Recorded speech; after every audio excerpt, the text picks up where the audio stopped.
Alright, let's go with the 3v3 League. Finally, casting the 5th Division Playoff Finals. This is between STG and Cast 030. This is the map draft.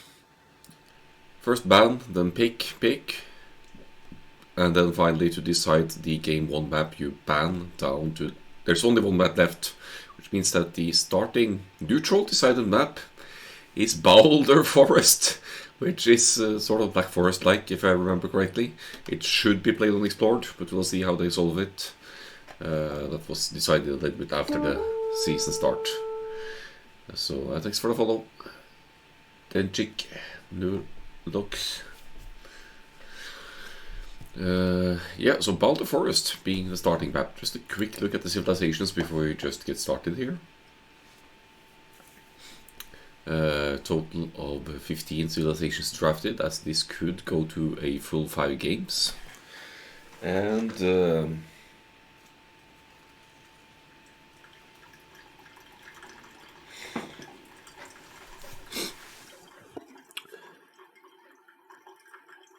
yeah, Boulder Forest, Black Forest style. I feel like Siege would play some significant role here, and a strong pocket civilization as well, but honestly, I've never casted a map before, so I'll just have to dive into it and see what kind of plans they have.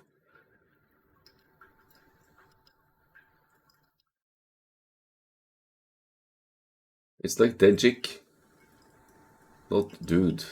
What do you mean?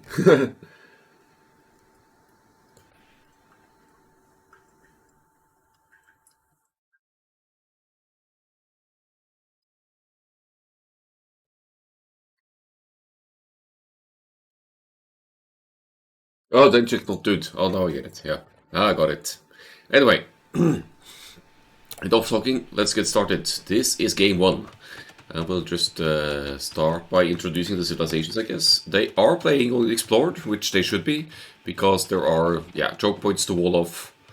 Black Forest style map. We had the middle here as well, which is passable. And as the time goes on, of course, there should be potential for punching through with siege weapons to some extent. But these boulder parts here make that a little bit more awkward. So I guess it's more close than Black Forest, even though it doesn't quite look like it. Yeah, so the civilizations here, Bohemians for Denjik here in the orange. Very early loom, but that's for the walling purposes, I think. He wants to secure these 2 ponds as well. I guess that's like 400 worth of quick food. I think I have a fix for the broken replace, so truly hope so. Yeah, Bohemians, Hofniche comes to mind in the late game. Also the Hussite wagons. Generally good options for close map. Ridiculous civilization for close maps. They also get the mining upgrades instantly, so they mine stone and gold a lot quicker.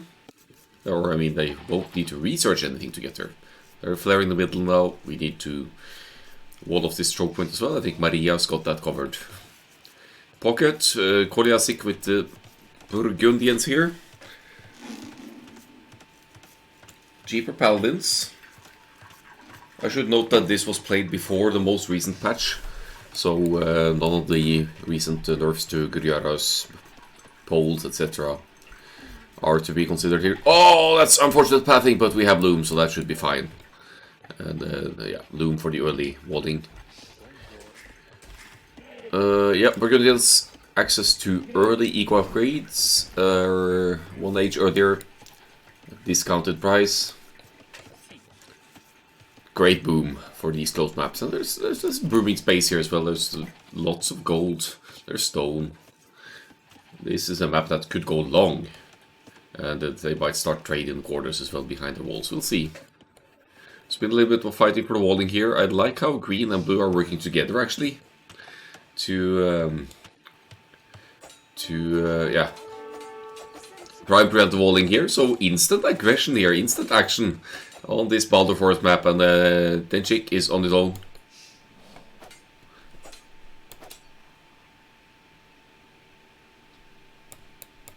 And will not be able to fight 2 scouts on his own here, but Koliasik comes in to join. I think these walls will complete eventually. Now, Maria with the Saracens over here. Saracens bonus damage against buildings with the archers. And yeah, could break through the walls that way, I guess. But we also have the new, or new-ish, unique technology for the Saracens for applying to the onlookers. Is it that? Oh, what's the name of that?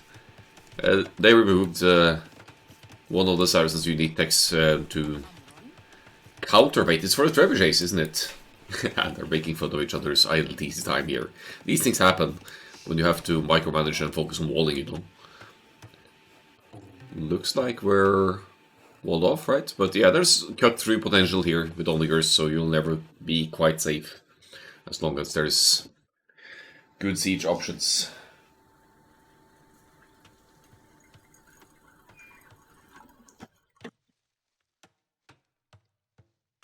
Alright, yeah, off to the other team civilization here. Cast on 30 here. Pro Syndrome with the Byzantines. And, yeah, the ultimate defensive civilization, I guess we could say. 10, 20, 30, and 40%. Extra hit points on all buildings. Which, of course, includes castles as well, so Byzantine's castle can be a true pain to take out. Cheap trash options. Cheaper skirmishers, cheaper spearmen, cheaper camels. Well, camels aren't trash, but you get the idea. Now for the pocket we have Thimish here with the Berbers. A little bit surprising. Berbers, well, they have onlookers, but they don't have fantastic siege. They have great cavalry, but this is not an open map, so yes, if you leave the Berbers alone, you get to a cheaper cavalry span with a 15% cheaper knights and camels in the Castle Age. But on a closed map like this, I'm not loving Berbers, I have to say. But of course, if you get to a deadly mass of camel archers, I guess you could still do stuff with that. I just don't see what Berbers, what's the Berbers' role in all this. And finally, Pigmans over 30 here with the Tatars is actually going up at very low populations here. They're all going up to 21 pop here on Castle 30's team. And that should not be nearly enough for any fast castle here, so they will be trying for some kind of feudal age aggression. Will they wall the edges here, try to break through? There's a barracks going up. And Thimish with the forwards. Okay, they want to end this early. They want to go crazy with the feudal age aggression. That shouldn't work on this map, though, with the feudal age kicking in for SDG as well. SDG, then maybe I should just say SDG so it doesn't sound like I'm saying STD when I say SDD. They could stonewall as well, right? And that should just keep any aggression out, depending on when the archers pop up here. Of course, there's double ranges from Pigmans here in the blue, and a stable, obviously. I'm not convinced they'll make it through. Yeah, double ranges this side as well. Oi, oi, oi.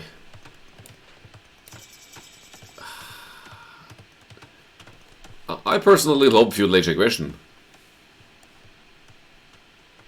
but I don't understand how it could work on this map.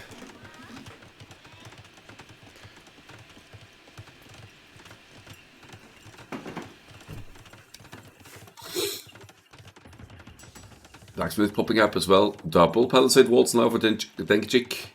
If only Castle 30 had Saracens on their team, they could at least break the palisade walls with archers.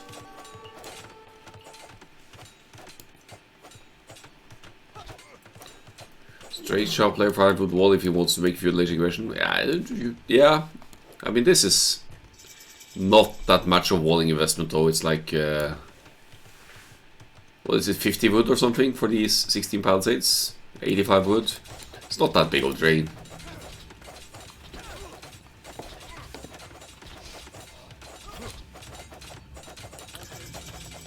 Production buildings right on the wall here for Denchik here. And still keeping the aggression out, as these are feudal age armies. You're kind of lackluster in range. Fletching isn't in yet. It's on the way. That could help. Here comes the tower as well. And I don't think there's any stopping that tower before it completes, because the range still isn't that yet here for the Bohemians player. Let's go back to the idle Tiber overview here.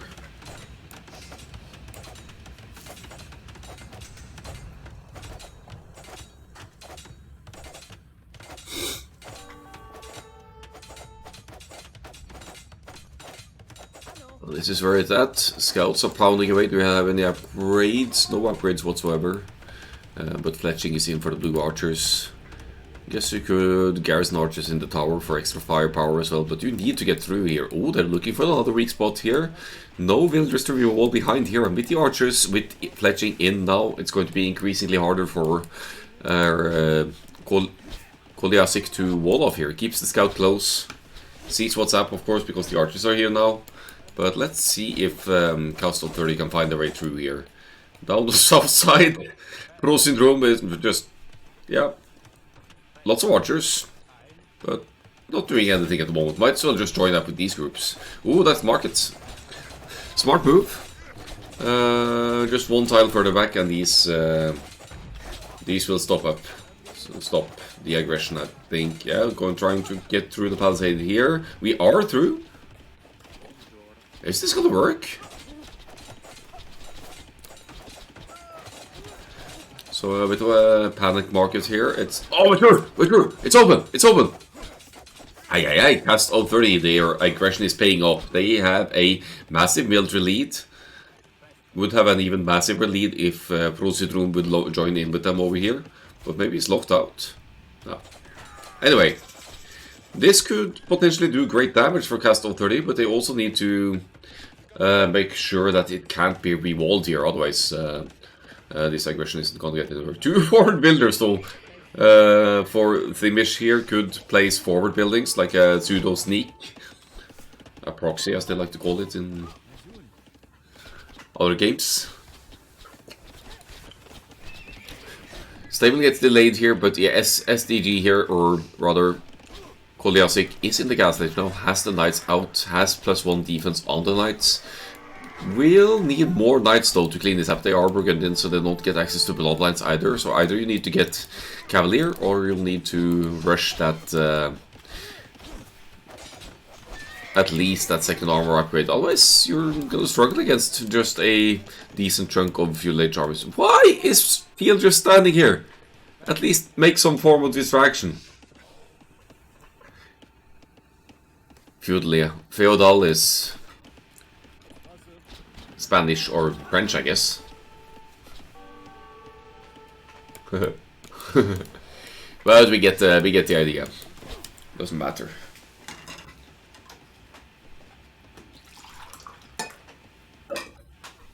If you wonder why I'm turning around all the time, it's because I'm brewing coffee on the side. So.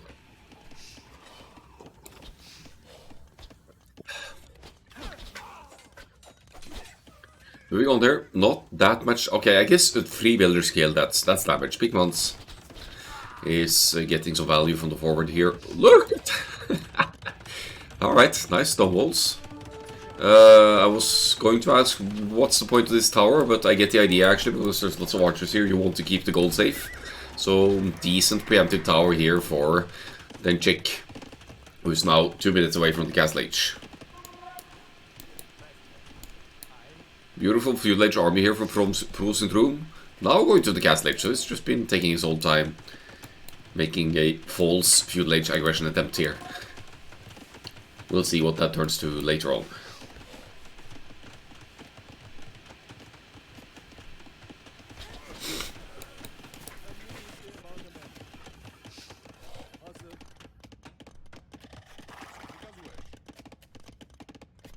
Four knights only for Akkal-AOE here, but Maria is joining you with the Saracens armies as well. That helps a lot here. You were essentially 3 versus 1 over here, since the Berber scouts aren't anymore either. What happened to the 2 villagers? They pulled all the way back. No, we re-walled! At least keep the green villagers forward for a sneak forward here.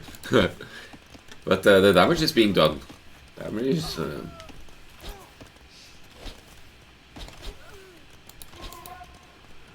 Still villagers going down here. 6 villagers killed by this group of archers, and they're gonna get value. Maybe it's enough.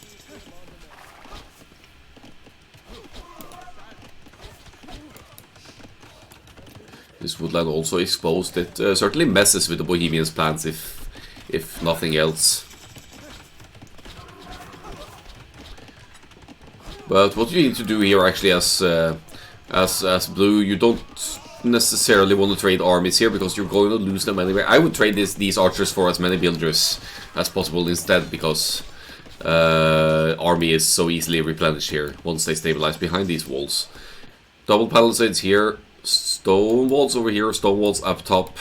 I don't think Castle 30 are going to break through again until the Imperial Age and cutting through, unless they find a way to break through the Saracens' walls here. But Maria has some archers at ready here as well, so not too sure how that's going to work out here. You thought yellow was your archers. That's funny.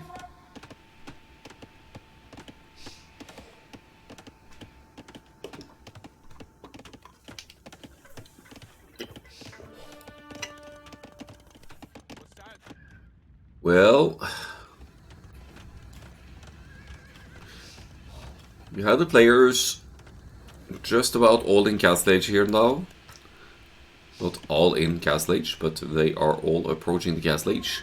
SDG with 50 military against Castle 30 is 55. But Pigman still has some time to go for the Castle Age. Probably wants to transition into Cav Archers. I'd say good luck rewalling that. I think Koliasik will make it through here.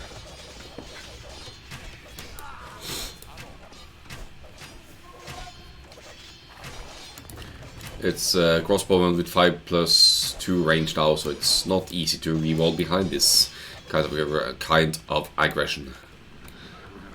Alright, one layer is through. It's all open over here. So if you just click in, they should be marching right in and make life awkward for whoever it might be. Timish, the Berbers player, with the 4 TC boom. Not the most commonly seen play by Berbers here, but when that boom kicks in, you'll be able to spam lots of cavalry, of course. But in this scenario, it would have made a lot more sense for Timish to stay one town center, pump out lots of cavalry out of 3 or 4 stables, and use that to survive the aggression entering the Castle 30 side here. So now it's SDG's turn to try and trade some armies and build through here. Knights only +1 still. That hurts. That hurts, Koliasik here. No +2 defense here. Look at these massive crossbows. Maybe they didn't know about it because the Byzantine players has been hiding behind the walls. They should easily break through over here. Actually, the reason they broke through that easily as well is that the Saracens' team bonus is bonus damage for archers against buildings, so that certainly makes a difference here as well.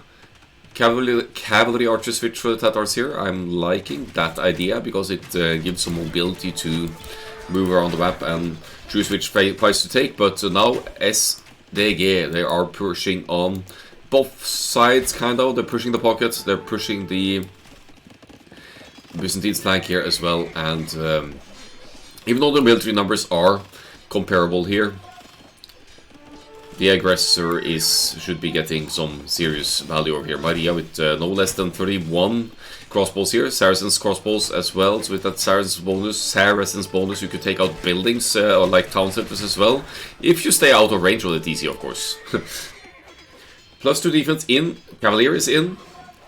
The army situation of SDG is just looking so much stronger right now.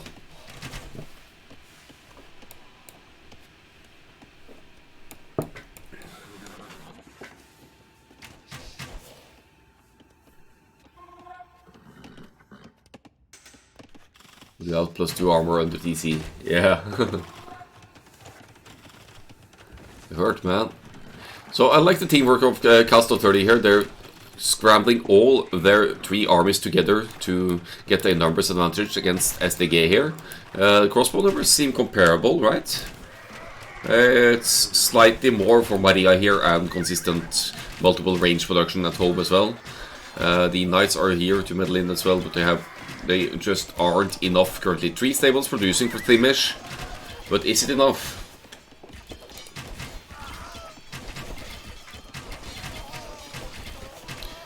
Nice little hill advantage there for Maria as well, but these armies will be lost.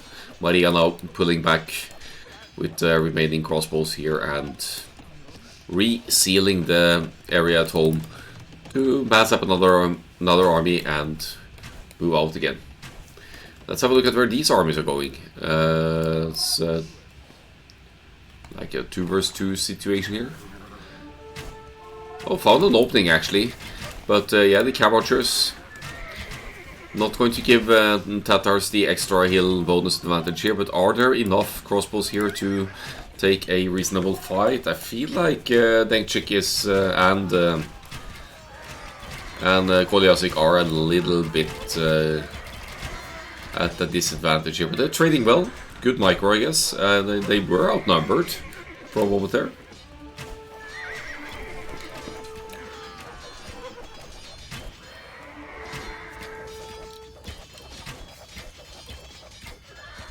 Yeah, it looks like they're through yet again. We have a castle going up here as well, mainly for defense, but you could make the unique unit Go Stilier for the Burgundians there as well, should you wish to.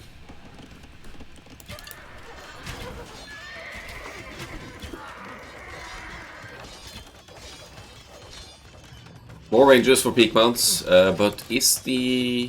Yeah, the wood economy isn't too pretty here. 2 ranges producing. Why 2 more ranges when you're only producing out of 2 of the 4 you already have? Glad to have people stopping by. Peak months.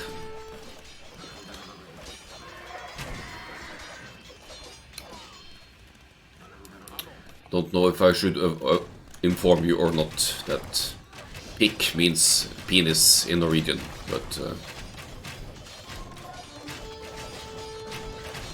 I'll try to pronounce it with a long I instead.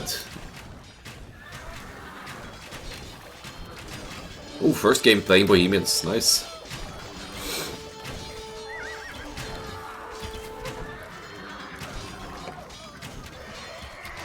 Well, the Berbers' cavalry numbers is increasing. We also have the Byzantines' cheaper Imperial Age playing a role here, as the... yeah, so almost 40 crossbows will become Arbalest in not too long. Maria a little bit on the passive side here, re-walling with stone walls and replenishing the crossbow numbers. That's a beautiful semi-forward castle from Dengchik here.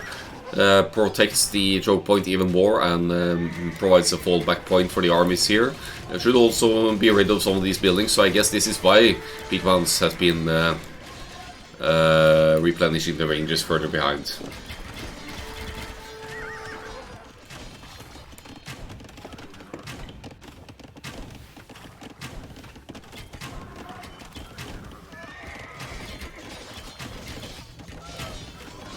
Yeah, no Husat wagons yet. They would do well against Cav Archers in a way, I guess, but they would die to the Berbers' cavalry masses as well, I think. Speaking of Berbers, 2 minutes to go for the Imperial Age for the green player as well. Should be having a nice chunk of Cavaliers, but that's where it stops for the Berber civilization. Obviously, with their cavalry discount production, they don't get Paladins, but they do get 20% cheaper cavalry in the Imperial Age, so they could keep massing if need be. Alright, basically just waiting for the Imperial Age here for Saracens as well. That makes sense, I think, with the Byzantines already up here and the damage being done earlier. Yeah, as long as Prosintrum does not get through over here, Maria is free to hold on, defend, and get the Imperial Age upgrades before engaging. Yeah, the Arbalests are in. So that should be with Bracer. Whenever Bracer kicks in, that should be 5+3 range. Good castles here. It's going to be a bit of a trebuchet war down south here, I think. Whereas for the top side, the cavalry archer number is honestly growing quite scary here. We have Burgundian's Cavalier here, we have Paladin soon, in fact, and aside from the last attack upgrade, which is not necessarily something you need to stress, they're closing in on fully upgraded here. But you still need to catch up with the Cavalry Archers, right? So, Cavalier with Husbandry, 149, Cavalry Archer, 154, and I don't think... Let me just have a quick check if Peakmans has the Husbandry research here. Yeah, it has Husbandry.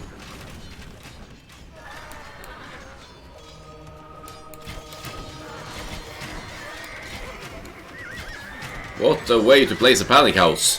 Uh-oh, Cavalry Archers going down, chased by Paladins on one side, Knights on the other, but these are only Knights. Cavalier just kicked in by the Berbers, but still Paladins should be stronger here. The Cavalry Archers, no hills nearby to flee back to here. Oh, 22 Cavalry Archers only now, while on the way to the Imperial Age. That hurts for Peakmans here. What's going on down south? We have some Trebuchet. One Trebuchet out for the Saracens. I'll keep an eye out for the unique technology if we see counter rate at some point as well, which I believe increases the damage of trebuchets.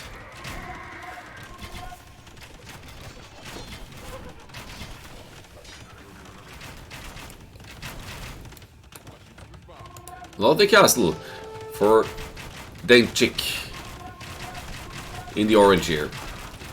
Which means that, okay, the siege workshops are popping up as well, so we will probably be seeing the Hufnitze in not too long here. Looking at the gold spending slot Paladin, even with the discounts, it's kind of expensive. Are we going to see the starts of any trade here soon, or are we just going to hope to close it out here? Yeah, I guess that's just the Saracens market because Saracens, but maybe they don't need a trade here. They are applying some serious pressure here. And Maria basically only needs to hold. There is an opening here now in the walls, but there are so many Arbalists here protecting the choke point. I think Maria should be fine here. Look at the score though, it's pretty darn even. The population situation is also quite comparable here. Good economy booming for both parties here. Saracens only 2 TCs, but they don't need more, they have the market. The forward castle of Proceed Room goes down. Or whose was it actually? Was it the Green Castle maybe? But anyway, the Berbers Castle then goes down. I think I'd like to see some Onagers or even Siege Onagers here from Saracens on this side. Or from Castle 30 on the other side to just punch through and widen the choke point situation here, make it a doping.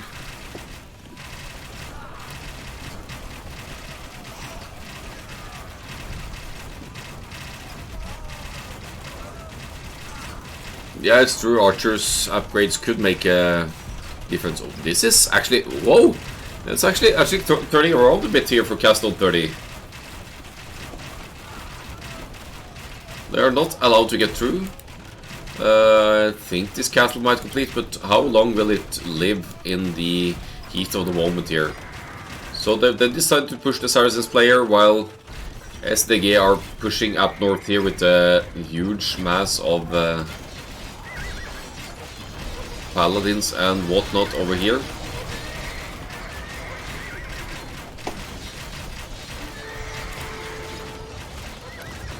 There's the Hufnitze before there's even a single bomber cannon on the field. That's funny, but that's going to increase the strength of the push here even further. Arbalest, Hufnitze, Trebuchets, you name it, and another forward castle.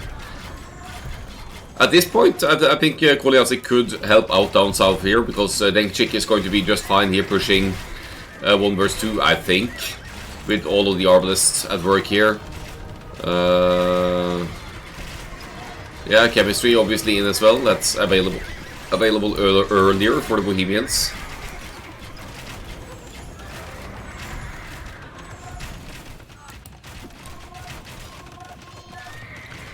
There's a bit of aggression pushing further through here. Pro Syndrome with 3 trebs and 1 additional treb from the green player joining in here as well.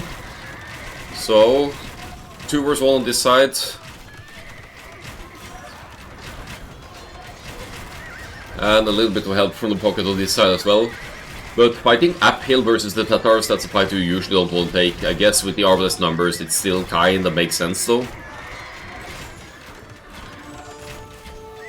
Also, interesting situation here because it sort of depends upon who can push through the fastest and most efficient here, and that, I think, is the Bohemians. With the Hofnisse, with the Trebuchets, and the huge mass of Arbalests here, which Cast of 30 don't really have any response to other than a huge ton of Skirmishers or Janitors because they don't have access to Paladin over here.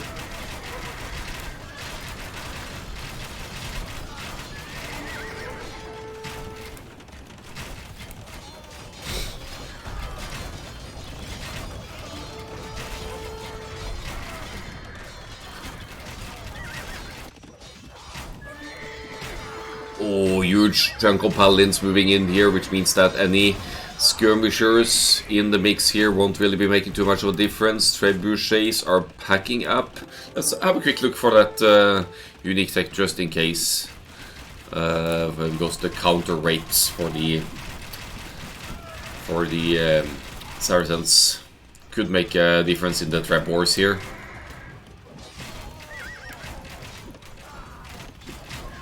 Are they too far away to fire at the castle, or maybe Maria misclicked and tried to hit the group of crossbows or something? Okay, military. You look at the military situation now. The eco situation, yes, slightly behind per SDG, but the military situation way ahead. 100 more military now, and we have bomber cannons on both sides here, or bomber cannons down south, Hofnisse up north. Beastly siege unit, this one, as the Berbers Cavalier. They're just too lackluster against the Arbalest numbers over here.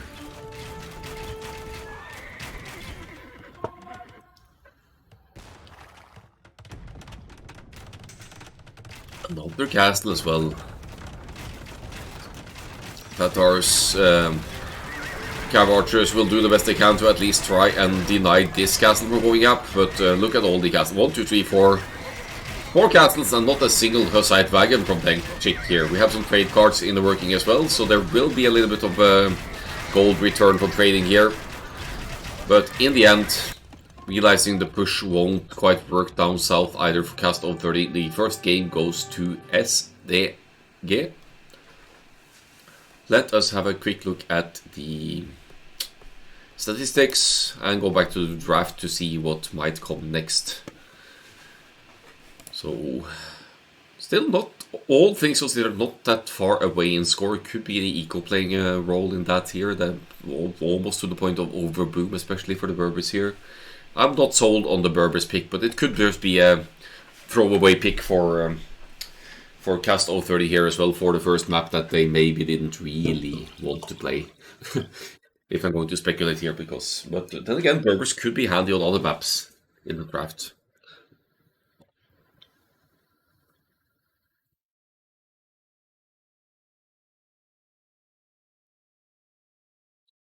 Yeah, so military stats here, 228 overall on the positive side here. But we can see both sides have been taking decent fights here, looking at the numbers trading here. So no standout here in the massive KD difference here. It's pretty even. Ridiculous Burgundy's economy though. Look at all the resources collected, that's a good boom.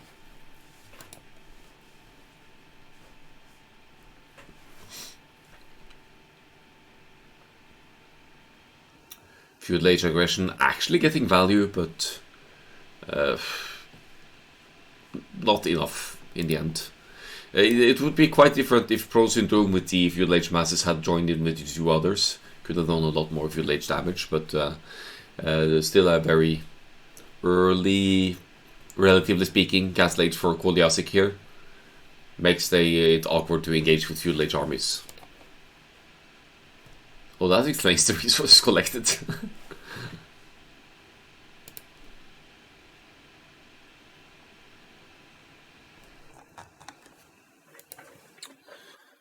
Alright, back to the draft. What did we have here? We had Berbers going out.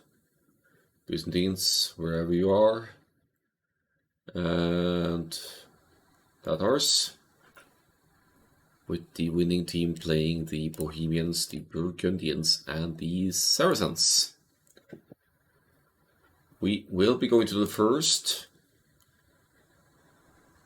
home map of Castle 30, which will be either African Springs or Savannah. And we have some other fun maps to come.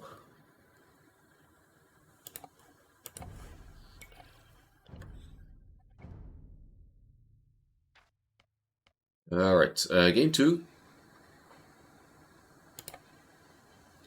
is going to be African Springs.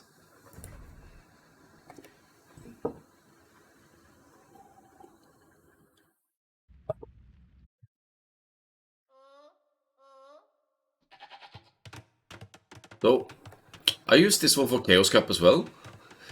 And it was played a lot actually in that 1v1 tournament. It's all about, or in 1v1 anyway, it's all about the shorefish. I don't know how it's going to play out in a team game. It's a very open map. Maybe that's going to play into Castle 30's favor here with their intense feudal age aggression. You want to and have to control the shorefish situation on the sides. Keep that safe because it's such a ridiculous amount of food. You barely ever need farms if you're able to collect the shorefish with mills around the edges here. But with that said, let's have a look at the situation here. Peak mounts with the Japanese.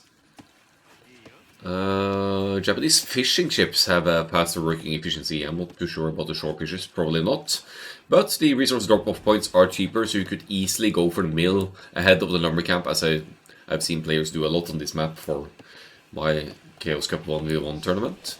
It just boosts the early food income because it collects faster than the sheep. And yeah, there's no rush taking the elephant if you can place your mill early like this. Themish, as the Magyars, is doing the same thing. I'm expecting scouts from the Magyars pocket here, scouts into Knights and Cavalier Paladin, most likely. Not Cavalry Archer, although the Cavalry Archers of the Magyars are strong as well. Also taking the shorefish first, they're all doing that. As Pro Syndrome with the Portuguese here. 20% to gold discount on any gold unit.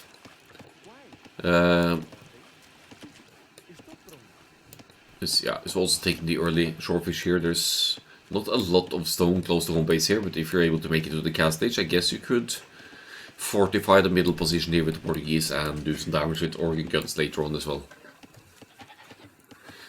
Now a different approach from SDG here. We have Dravidians for Maria here, going to play the archers again, I presume. Dravidians, you get 200 wood once they reach the next stage, which makes it a lot smoother to play double range and blacksmith, for example, in the feudal age than for many other civilizations. Uh-oh, not enough wood for a mill, it seems. Yeah, now going for the mill later on. So they're later to the shorefish here for SDG. That could backfire. Koliasik with the Huns here. One of the better pocket civilizations for sure. Almost fully upgraded cavalry archers, only missing the last armor upgrades, but 20% faster working stables, 20% as a team bonus, 20% cheaper cavalry archers. So we'll probably open the scouts here as well, and we'll never need to worry about houses. The wood savings could play a role here as well, as wood is fairly easily denied in the middle here. Men at Arms Towers, Men at Arms Archers dominates this map in 1v1. Not too sure about team games, but Scouts, Archers should be huge here as well, I think, with the mobility of the Scouts and the strength of the Archers' range. So early aggression, feudal age aggression should pay off here, and we saw Castle 30 do that very well the previous game.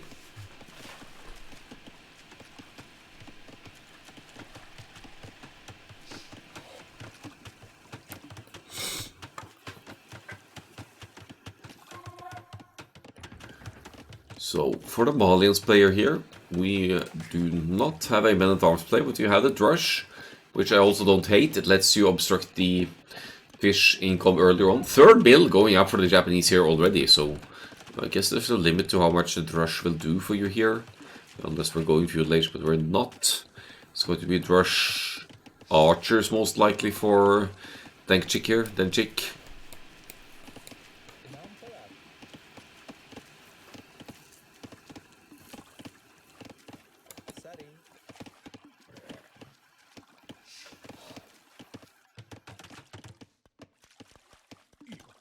Let's see, though. I think Peakman's spotted... No, did not scout the barracks, actually. Oh, but it gets to spot the militia here, and instant reaction with the quick walls here. Nice. Not bad at all. It's awkward to quick wall here. It's going to leave the fish slightly less efficient as well. But... as long as the workers are put back to work here, it should be fine. You don't start with a scout on this map, you start with a backtrain camel. And needless to say, the camel doesn't have any attacking capabilities. It could block villager movement though, so this is going to be one villager down for the blue player, most likely.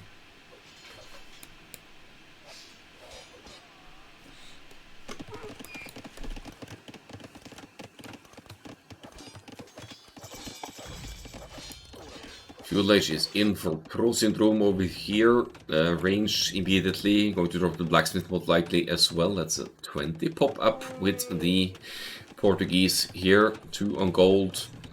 Should be able to produce at least a couple of archers instantly. We'll see how efficient that is early on. You could certainly obstruct the food income or the wood, depending on where you choose to place your focus.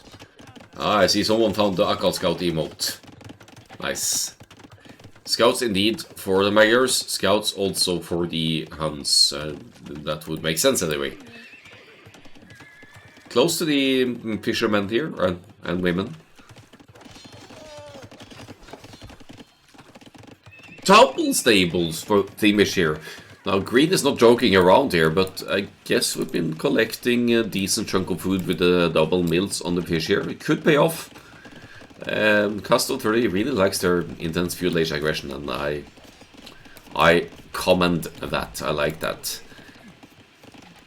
Our Japanese playing friend is off the fish here now. Only lost one villager, might lose another if the blocking is on point, but now the scouts are here to... yeah, they'll clean up this drush. They have that Magyar's instant forging as well. I'd say just engage. Maybe it looks like we're waiting for another one just to be really on the safe side here, but now the archers to clean up here as well. This should be just fine. It delays the... oh, never mind. Thimbish is moving out actually.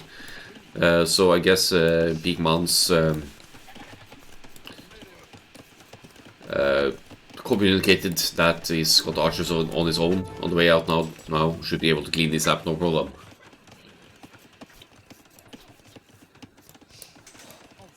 Some Portuguese archers out, no fletching just yet, just a double range, but the blacksmith is being constructed as we speak. Downlit axe is in as well, which is crucial for archers players to boost the wood income. That's yeah. Better not forget that one. Unless your name is Decob. He doesn't care about eco upgrades. For the most part.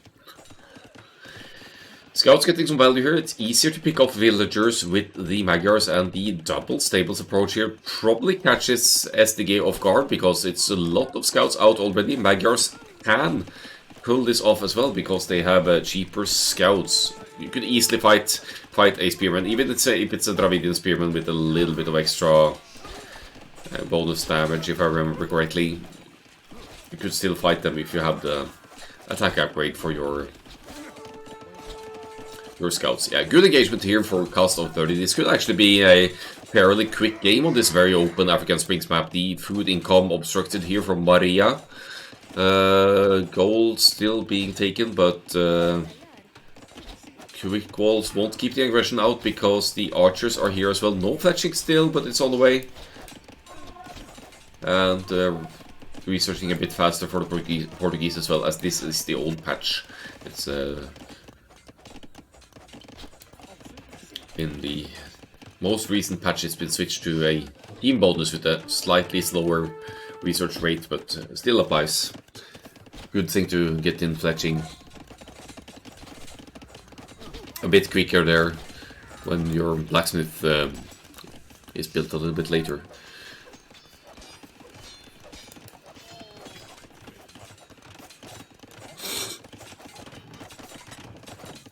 Looks like Cast of 30 is a little bit more on the defensive now. These scouts need to get in front here. They'll be committed to the feudal age for sure, but they've been doing enough damage as well for again not to be able to go Castle Age anytime soon. If you look at these bars here, that's the resources needed to go to the next stage. These are the buildings. So the buildings are in place, but you still... I guess the Enchik is getting closer with the Malians here. Could also make a cavalry switch in the... That looks a bit tight. In the Castle Age here, should you wish to change into cavalry to switch things up a bit.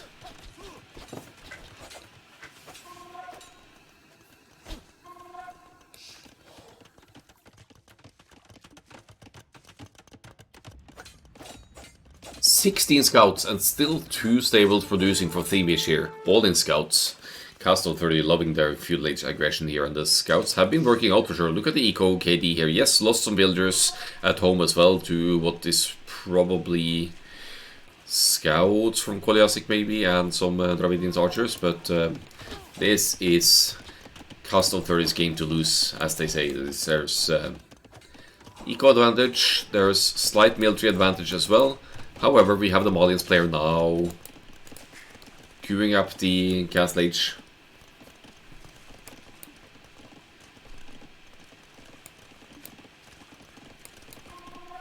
No upgrades on the scouts. Which ones? I guess that was for before plate barding. No scale barding popped in here. I want new teammates. Easy. Easy. Yeah, good thing to throw the Kappa in there. But I can understand the sentiment now with the cast. This is where you need to focus now. You can't know this if you're cast of 30. But our orange friend here is on the way to the Castle Age. If you engage on orange now, never mind the purple here, they're or pink, whatever, purple. Stuck in the feudal age here with the double stables as well. Not quite matching upgrades. We need to hit the orange player here. Castle Age on the way. I guess you could still obstruct the pocket as well and gain an advantage that way, but Castle Age armies of the Malians here could get scary. Not the greatest economy to produce all that much in the Castle Age though, so maybe it's a good call to go for the pocket as well. We'll see. Once again obstructing the fish here. Staying together as a team. That goes for both players, or all 4 players here. Let me see if I can get the numbers compared here. It's quite close. It's quite close, but the Magyar Scouts, way better upgrades. No bloodlines for Hans, as you can see. And also no attack upgrades. So, beautiful upgrades lead for Themish. It should be a much better fight than this, honestly. but they're still with the HP advantage. They're getting things sorted here. Margot Lauren, welcome. And thanks for the follow.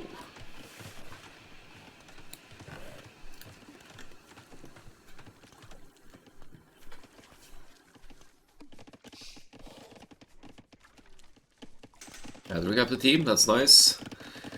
Military situation, comparable here. Castle Age for Denchik, which means that crossbows are in. Where are they? Are they gonna engage? Still forever feudal age for Themish here, with the gold situation allowing for Castle Age quite soon now. Could dive these crossbows actually. There are enough scouts here to warrant that fight as long as you don't have other armies meddling in. Because you have the full upgrades for the feudal age. Don't underestimate a decent feudal age fully upgraded scouts mass against crossbows. Small masses anyway. If you get this around, they don't get to hit and run against you, and you could actually justify taking that fight. But with the other group joining in, that changes things, of course. That's the Full group of 22 crossbows for Denchik now moving out.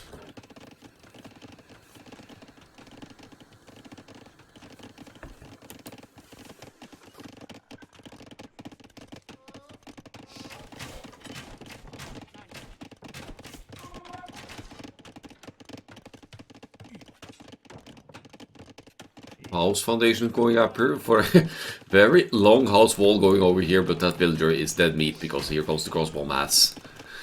Counter aggression now for SDG. They are 20 villagers behind, so they need to make some serious damage here for this to work out for them. Farming economy not too large for the Themish here, but there's still short fish to be taken, so as long as that does not get obstructed by any Castle Age armies, they should be fine for now.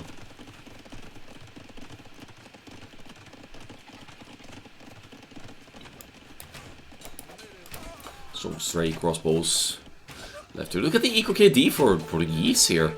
What did I miss here? Some Portuguese crossbow mass must have done some serious damage on the side of SDG here. Scouts definitely warranting a light cab upgrade. I hope we get to see the light cab now since you have such a mass of scouts here. There it is. Nice. Again, staying close here. Good teamwork from Peakmans and Themish here.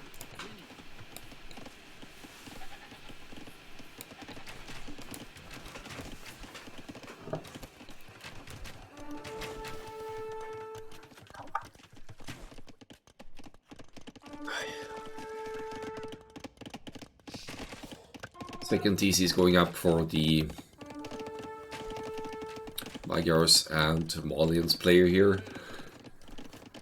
So look at the eco situation, food situation, very nice for Themish. Too few on gold to justify double stables and knights here.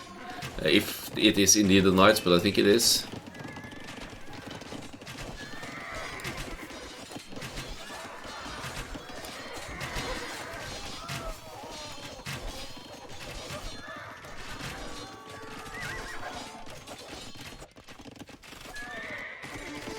Stray scouts of Kolyasik making some work here as well. They're still scouts because Castle Age just got clicked by the purple player as Pro Syndrome is still raiding about. Look at this. Is this the group that's been... Yeah, look at that. 26 economy kills. And chasing even further. No ballistics yet, but... No Botkin arrow! No Botkin arrow for these crossbows. You gotta get that. That's vital for crossbow play. It's... expensive to get both crossbow and Bodkin arrow, but if you ask me, it's always gonna be Bodkin ahead of crossbows.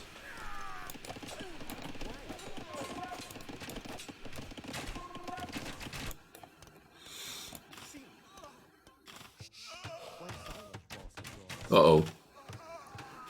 I mean, they've done their work. They've killed 38 units this group, but that seems like a bit of an unfortunate waste of crossbows over here. We have another wave at the ready. No production currently for Pro Syndrome, who is going for the university to get the ballistics. It researches faster for the Portuguese, doesn't it? So that certainly helps out.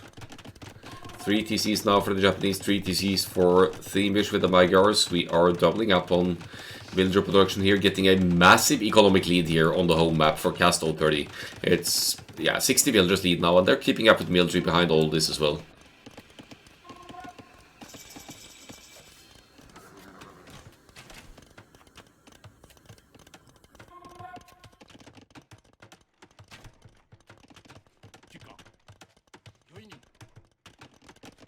Pretty equal numbers of crossbows here, but if the light cab meddle in front here, that should give Peakmans the better trade here. So knights coming in from behind as well. This could, but it's a good choke point for the crossbows as well. Another wave of crossbows joining in here.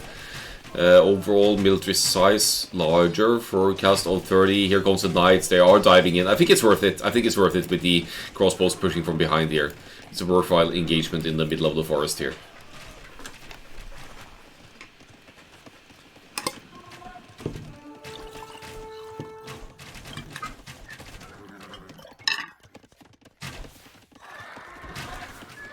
Oh, what's going on over here? Oh, it's just a lion. That's Nothing too exciting here. Good work of Denchik to keep the crossbow mass safe here, diving back in towards the TC. However, Maria is falling behind in, especially villager population here must have been subject to some serious Portuguese raids over here. So the cast of 30, great spot here.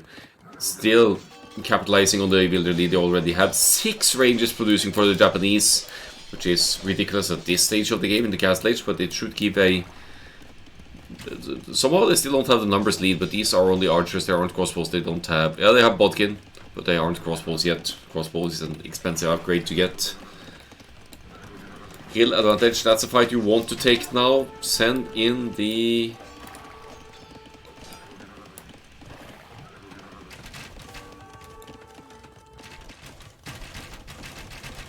I mean, this is a good fight for SDG.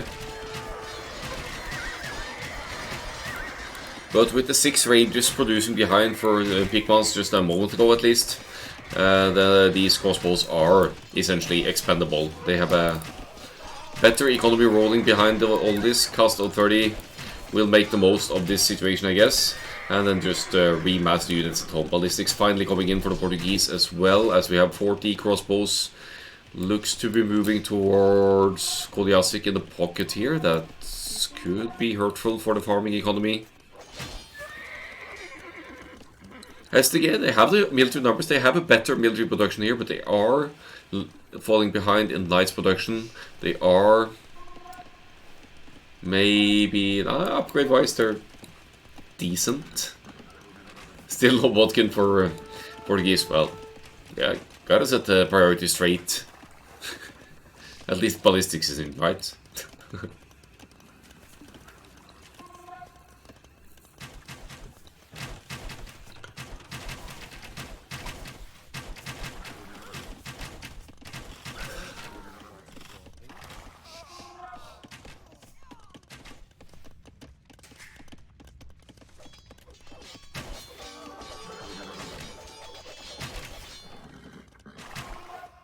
Castle 30 is slightly behind in military, but that's going to change quickly as the 7 ranges of Pikmans is pumping out crossbows now. How to boost your crossbow numbers? Get more production buildings.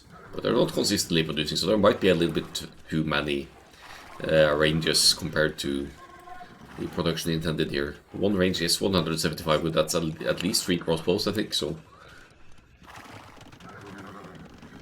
Even if it lets you boost numbers quickly, it could set back your production a bit as well until you have the economy to support it.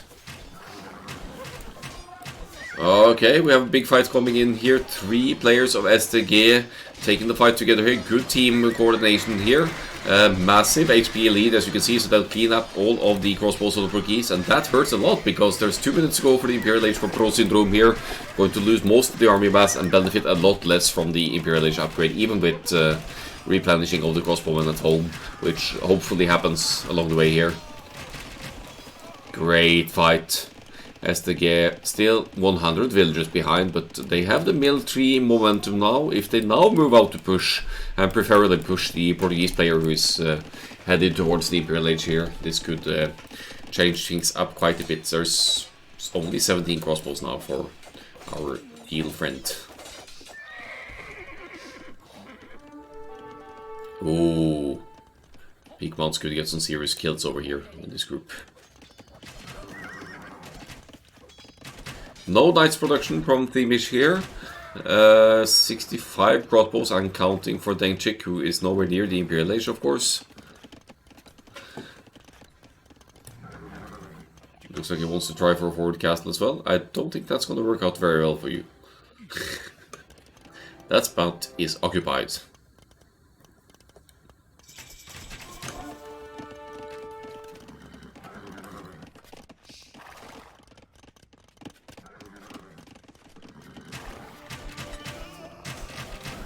Nice choke points for the crossbows here. That castle is going to obstruct some of the farming economy. And, okay, it goes right on the production. Isn't that kind of... Isn't this a very ambitious castle? It's in the middle of 4 ranges of Pikmans over here. Sure, there's military here to defend it, but the knights are diving in now. The crossbows of the Japanese, they are... While they are not quite matching the crossbow numbers over here... Yeah, that castle spot is just moving further and further away. It didn't get to be an unfinished castle on the hill here, but the crossbow man's going to waste here. 13 crossbows going down, and the GG is called. That was the GG fight right there, as Akkal-AOE takes their first win. Moving into a 1-1 here. It's the get out of my own game castle from Denchik here, apparently. That's also one way to finish it, of course.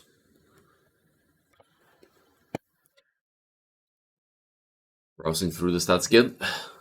Let us have a look at the scores here. Maria not having the best day here, unfortunately. Never able to keep up with the military of the others. Took a serious beating in the early game to the Portuguese Rage.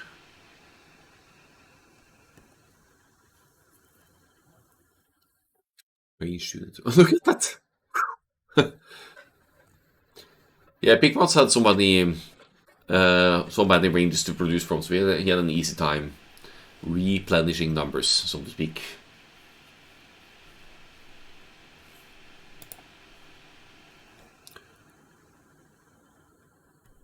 It's nice and early foot late for the Magyars there, still able to pull off the double range, double stable production. Worked out for them, did lots of damage with the early Scout mass. Fantastic economy for the Portuguese behind this as well. Pro Syndrome making a good push and flank performance with the Portuguese there. Back to the draft. We'll have a African Springs 1 for Akkal-AOE here.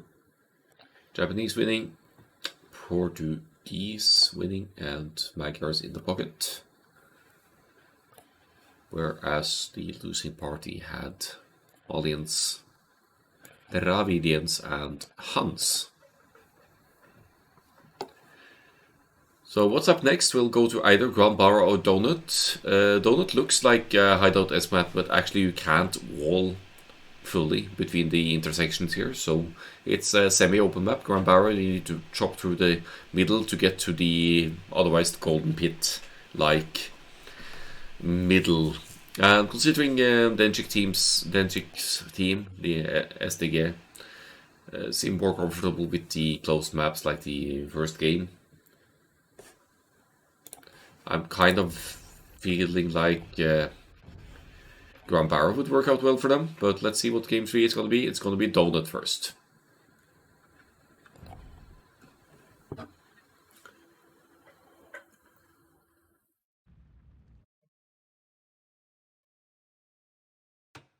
Alright, another potentially aggressive map here. Denchik now with the Aztecs on flank, which means... I mean, the players are fairly close here. You could easily lay them an elephant here as the Aztecs if you feel like it. However, it needs to happen early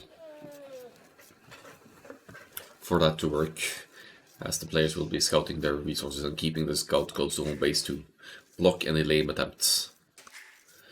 So Aztecs missing Thumbring, missing the last Archer Arbor, otherwise a decent flank civilization. You of course have great infantry with Golem Wars providing extra attack, and Eagle Warriors should you wish to go for a raiding unit approach with the Aztecs. No cavalry for the Meso civilizations. Men-at-Arms Towers comes to mind as well, as Aztecs have strong infantry and a shortcut towards Men-at-Arms since they start with 50 more gold. Lithuania's pocket here for Koliasik. I think part of that pick is because of the ease of access to relics on this map. 2 relics close to each town center, so lots of relics on this map. Should be easy to get to that Lithuanians extra attack with the relics. So scouts into knights into cavalier paladin for Lithuanians most likely, with the added bonus of +1 attack per relic up until 4 relics. Maria as the Khmer here on the flank could of course go for a real early archers push with the Khmer without any issues. Oh, that's unfortunate. Missing the last two sheep here in one tile of the Fog of War over here, or Shroud rather. But they... yeah, Maria's gonna find them now. Yep. So, old sheep found here, no problem over there. That the camp is really far away. Trying to hide it from the enemy or what?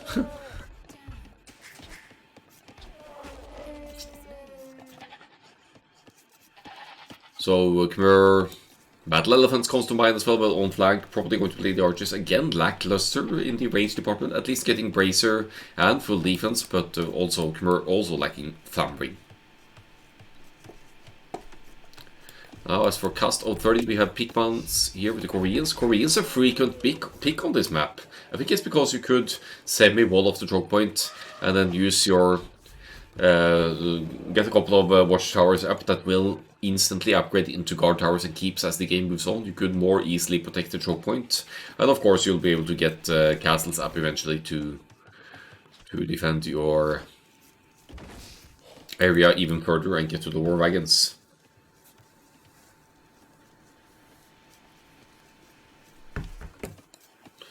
In the pocket we had English here with the Franks.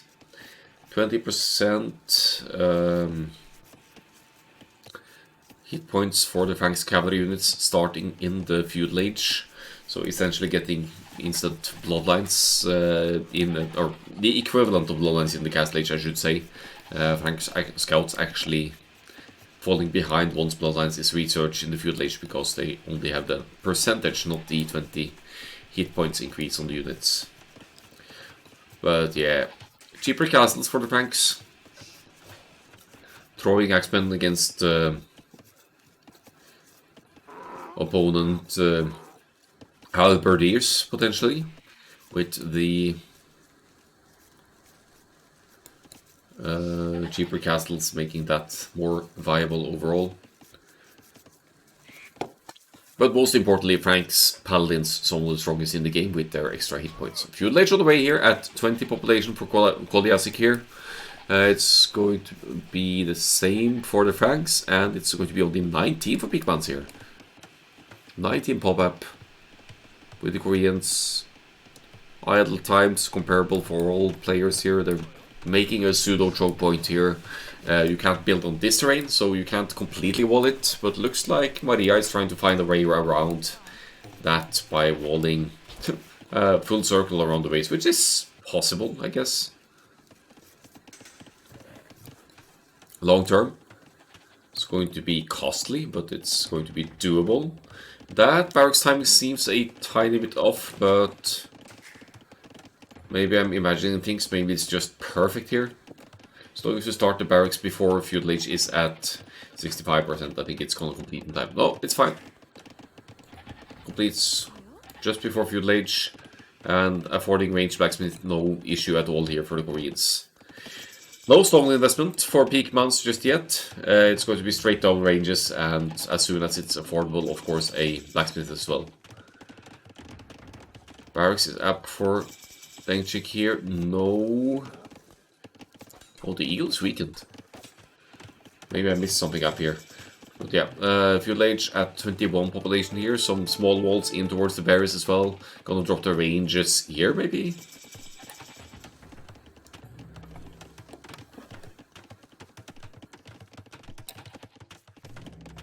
We will have an archers fight up top here as well. Yeah, I didn't introduce last civilization, but Pro Syndrome is playing as the Vikings here. Vikings also lacking thumbering, but they have a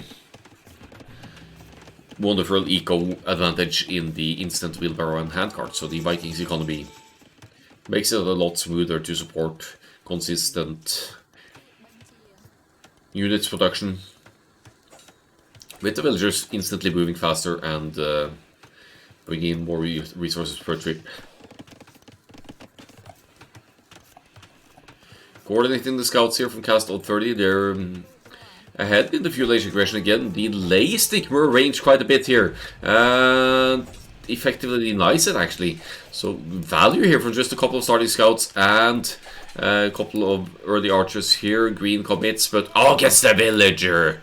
Nice pick off there. Fletching just a few seconds away for Peakmans as well, as the gold gets denied of Maria here. This is looking a bit nasty for STG on the left side flank.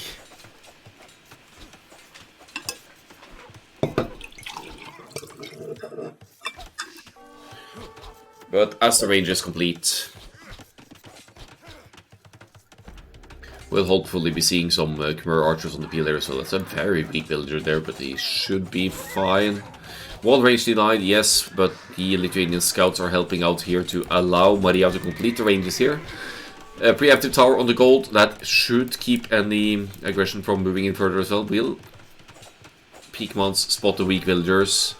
Is targeting the wrong ones, garrisoning the tower now, but not the... Oh, the weakest villagers don't make it into the tower.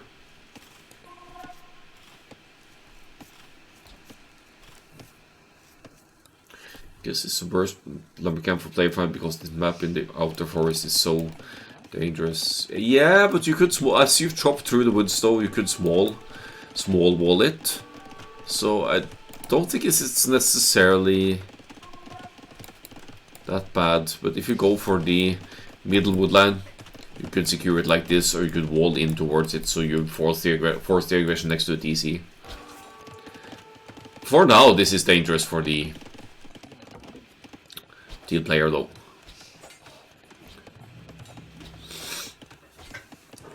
Another range going up for Maria here. Now 5 on gold, some farms popping up for the Khmer here. Villager situation, eco situation is ahead for SDG here.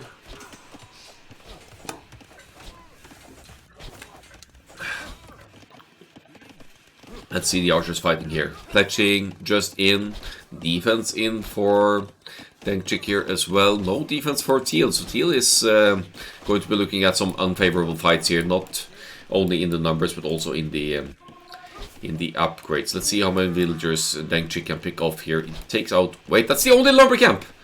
Okay, now I get what Dengchik was saying here. It's the only lumber camp. Pro Syndrome, the Vikings player, is effectively completely off wood here and will need to relocate somewhere else. As Dengchik will of course keep chasing here. Definitely should commit here. That's a no-brainer. You want to get as many villagers as possible. Investing into some skirmishes here as well, but that should be an easy fix if you just get one scout from your pocket to help out. The skirmishes have minimum range, so you will be able to take them out. Yeah, you could camp underneath this tower and still reach the gold, I think. That's exactly what Dengchik will be doing. So you could take out the tower, or you could take out more villagers. Great aggression here. Let's have a look at the EKD. 4 kills. Maria has lost 7 villagers as well. So, all in all, even though SDG has an eco advantage here, it's mainly because of lower idle TC time rather than losing villagers. There's some aggression from Cast on the left-hand side here as well. It's a 2 vs 1 on the Khmer here. And they should easily be able to move into the Lithuanian space later on as well. But actually, if they break through here... They don't know that yet, but if they break through here, they can actually obstruct a little bit of Kodiasik's wood income as well. This is not looking pretty for the yellow player. They're going to lose the wood access here. It's a similar situation to what happened to Pro Syndrome up to the other side. Maria will need to build a new lumber camp. Lost 14 villagers so far this game. And lost all the wood income access here. Oh, yeah. Tough fight there. But SDG, they still keep an eco advantage here. They are behind in scouts numbers, but that's not necessarily a disadvantage, considering that there are upgrades in for... We're still missing bloodlines. There's equal upgrades, equal numbers. Kodiasik obviously not engaging alone here. Maria's going back to that same lumber camp rather than rebuilding one to the south. I like how the aggression continues here for Cast on 30. They're going to obstruct the pocket player now. These archers could camp underneath this tower on the gold if they'd like. But now these house walls should stop that from becoming an option. They're looking for the woodland now. The woodland is in fact over here. They know this, but they need to move all the way around now because of the clever walling of Akkal-AOE here at home base. Scouts for scouts, slight hit points advantage for Akkal-AOE, but just a tiny one. Frank's hit points bonus playing in here as well. But now close to the archers again. Ooh, what's going on over here? Then Chick just casually moving the archers further to the next woodline. Certainly cracks the code for this map. SDG, they're denying the woodline. Actually, both teams have been doing that, but I'd argue that wood denying wise, maybe SDG have done a better job. Villager killing wise, Cast on 30 certainly did some work against the Khmer here as well, but they have much higher idleness times because of the micromanagement required to keep up the aggression at all here. So, still behind in eco even after killing 17 villagers of the Khmer. Castlage on the way for the Franks, going to get a comfortable lead to the next age here, as then Chick will probably try to get to the remaining flank as well. These archers are so far away, but now needs to react at home base as well. There's some archers, blue archers over here, that have moved all the way around here for Cast-on 30. Yeah, they're really doing work at good work. Both teams here at denying the wood access, which seems to be a key point on this map. Will the Castlage change things here though? If you look at the gold situation, the overall eco situation here, Castlage is going to do all that much for SDG here, looking at their resource situation. Then Chick forced into defensive mode here, still has the forward group of archers here, but what's the knights situation here? +2 immediately queued here for Thingvish. Should be able to clean up these archers with just a couple of +2 knights, I think. But 11 kills for this group. So just keep chasing villagers here now. Find the weak ones, get as much value as possible. Once again, moving away from. I could just delete that and go back to the other level camp, I guess. There's action everywhere right now. There's Akkal-AOE with the scouts here as well to clean up the remaining skirmishers. Do we have a monastery for the relics yet? Probably not a priority, but there's definitely wood to warrant that.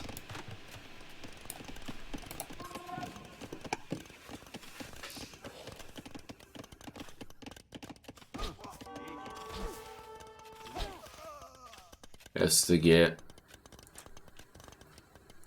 Still with the villager lead after losing so many villagers to aggression here, but maybe that's gonna change around there. Is this gonna be another Cast-on 30 win here? So many eco kills. Still SDG are ahead, and it's all because of the TCs not working, but that could change as well if the Castlage allows you to get more towns at the step and to secure your woodlands further. It looks like Maria is stabilizing here, still in the feudal age of course, but with a decent chunk of units and gold situation soon to allow that Castlage transition.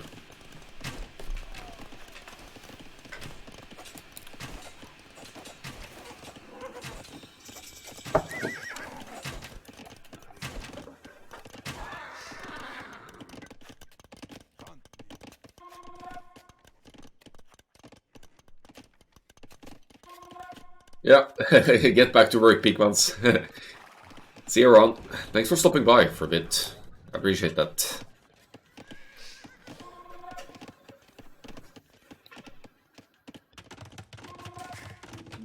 Town Center and University for the Koreans here now. Peakmans with the defense of the Koreans instantly, of course. Bodkin has been in for a while. Crossbow group extending 4 ranges. Peakmans with the insistent crossbow production yet again here, and has been getting value from that for sure. Now joining up with all 3 players of Cast-on 30 here. They don't want Aztecs to keep going in the game here. Would to yet once again be denied here. Now, yeah, Denchik really needs to get a TC or something up on the woodland here, but easier said than done with 1 wood in the bank. 1 wood and fleeing to the back here. So under some serious pressure from cast of 30 here is the case of SDG.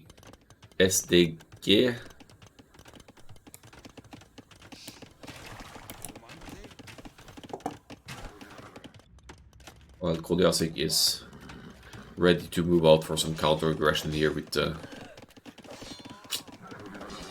together with Maria, who just now reached the castle age. They could push back a bit here, but there are 2 TCs now protecting the gold and the farming economy of peak months. Not to mention the crossbow staying at home as well. The knights with +2 defense about to get +2 attack as well. No relics. 1 relic collected, which effectively makes the Lithuanians stronger than the Franks Knights at this point. The hit points are the same, but the attack upgrades are now 2. Yeah, 2 more attack for the Lithuanians here. Not sure it will make a difference though with the 3 versus 2 situation up north here. Hit point situation just slightly ahead for SDG. Let's see if they can work this out. Looks like this is going to come down to some micromanagement. The extra attack of the Lithuanians helps to clean up the archers more quickly here as well. A good engagement there. Eco situation is slightly ahead for cast on 30 here, but they're falling behind in military. And they'll need to regroup and not allow SDG to stabilize and get back into the game here. 40 builders for Denchik here. But wood access still a bit questionable here. Definitely needs to secure the wood line on the either of the edges somehow. Just get a TC up on that wood line for the Aztecs here. Yeah, 1 versus 3 is never a desirable scenario.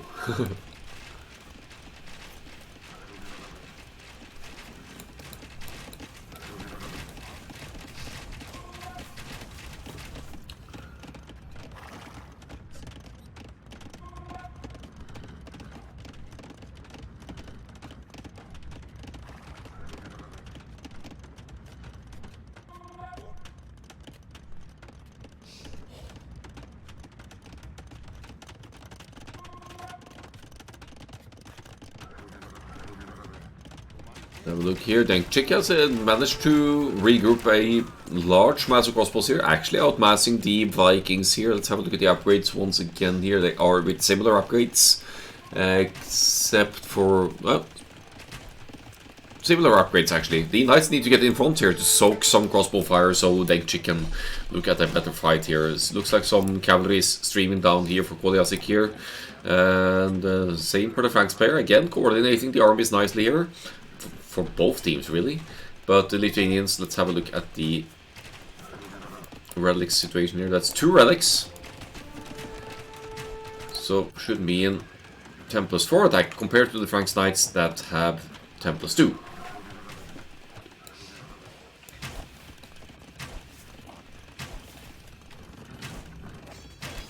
One range almost going down for the Vikings here, but it has been rebuilt further in the back here, so shouldn't affect Pro Syndrome's upgrades, in production all that much. Crossbow groups still comparable. Knights joining in at the armies. Very comfortably matched here, but not enough Lithuanians cavalry here. Oh, this is not good for Denchik's armies over here. That crossbow mass could be dying to the combination of Franks, Knights and Vikings crossbows over here. Vikings lacking Fambring, so that's not ideal fighting against cavalry, but the same thing goes for the Aztecs, so neither Archers player has any particular advantage against enemy cavalry here. Let's see the south side. Huge chunk of Khmer crossbows here, 52 of them now. Opposed to the 32 of Peakmans here, who has 4 ranges, but only 2 of them producing currently. Huge chunk of army here that will be breaking through the weak spot that is the Palisade Gate here, I'd say. Yeah, should be a quick kill. So SDG, have they stabilized? I mean, Denchik will need to hold against 2 players here still. There's some Frank's cavalry here, but no production from the pockets. Akkal-AOE with the better economy behind these 3 TCs for both of them, but more villagers for Akkal-AOE, so, and stronger cavalry as well. The Lithuanians knights will be taking out buildings more quickly as well with their, what's the relic situation? 3 relics, which means we have 10 plus 5 attack. Oh, they should be able to stop this castle. They will slay the building builders here, unless Peakman gets to quick wall them in. The Franks Knights. There are not enough numbers here. And yeah, that castle's going to be denied, isn't it? Morning, Crazy Joe. Welcome in for another 3v3 matchup here. Yeah, lots of villagers going down, trying to get that panic castle up for the Koreans there. It's a good castle, because it protects the farming and to some extent the gold income, but there are too many crossbows here. Too much armies for SDG. This could be a game-ending fight if you look at the armies here. The eco situation, comparable, yes. That castle cannot be allowed to go up.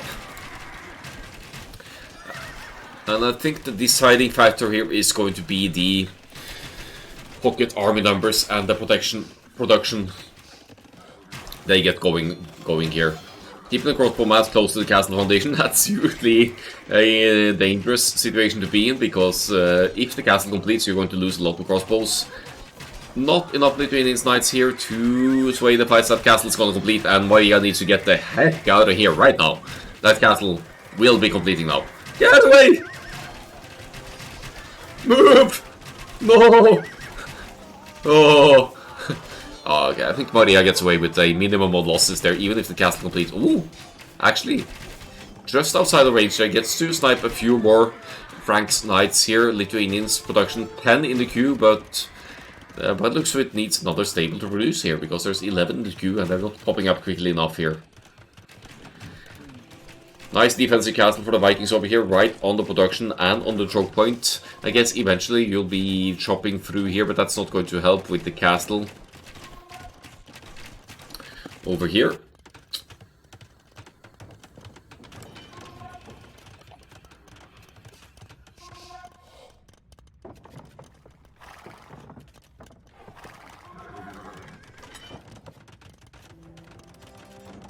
The defensive fortification is coming up. What? Eh?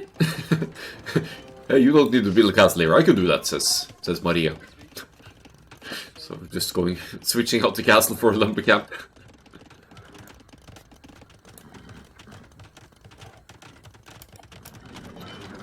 SDG.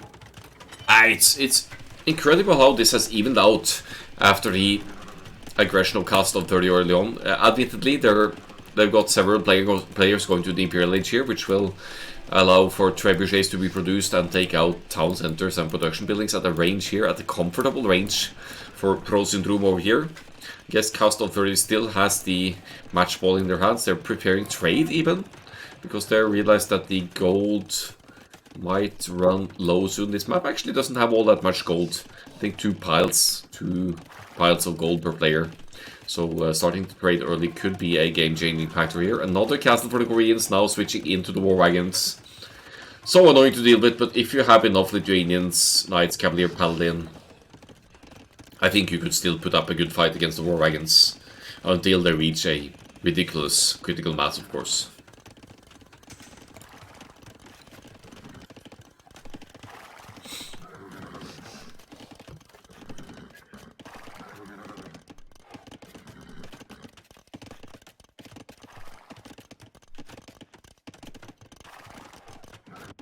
Do we have any trade for SDG here? Not really.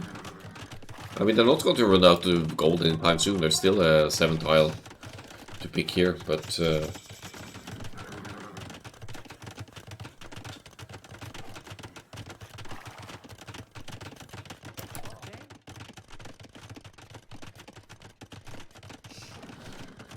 not sure how much I should worry about the army size here. 145 to 125 for SDG.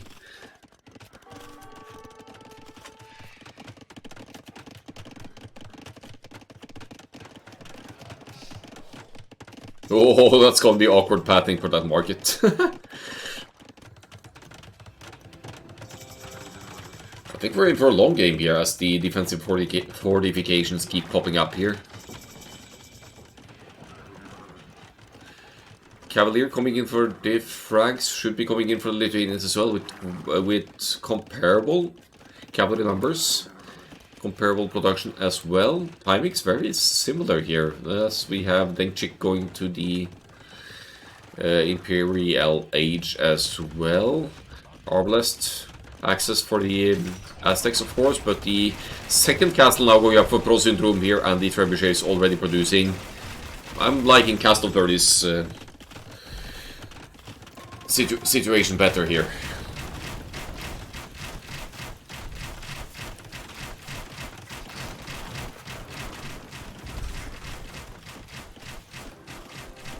Huge lead to a Trebor if that's going to happen. We also have the Franks teammate to provide more castles if need be on the choke point here. Castle 30 are pushing on both sides. War wagons on one side, Arbalest on the other. And actually, Thimbish is committing the most to the top side here. Maybe because they have 3 defensive castles here that need to be cleared. Needs to be cleared before any proper aggression can get through here. 51 Cavaliers. What's the relic count again? It's 5 relics now, so full relics bonus for the Lithuanians, not to mention the gold you get from it as well, as another castle is going up here, and the war wagons taking the opportunity to hide in the choke point here to disallow STG with some proper attack here. Ah, that's how the raids got in. So, Pro Syndrome actually broke through the woodland here with the Trebuchet, but that's what you can do. That's one usage of the Trebuchets in the Imperial Age for sure, to use them to cut through, as Onagers can do as well, but Onagers you need to research, Trebuchets you have access to right away. Denchik situation not looking too pretty here now. Got 2 defensive castles, but there are Trebuchets out for the Vikings. We should be getting more. Another Trebuchet joining in here. Production capabilities going down. Imagine if the... Oh! What if the Arbalest... Oh! What if the traps get the Arbalest? What if the traps get the range researching Arbalest? That would be huge to deny the Arbalest upgrade here from Denchik.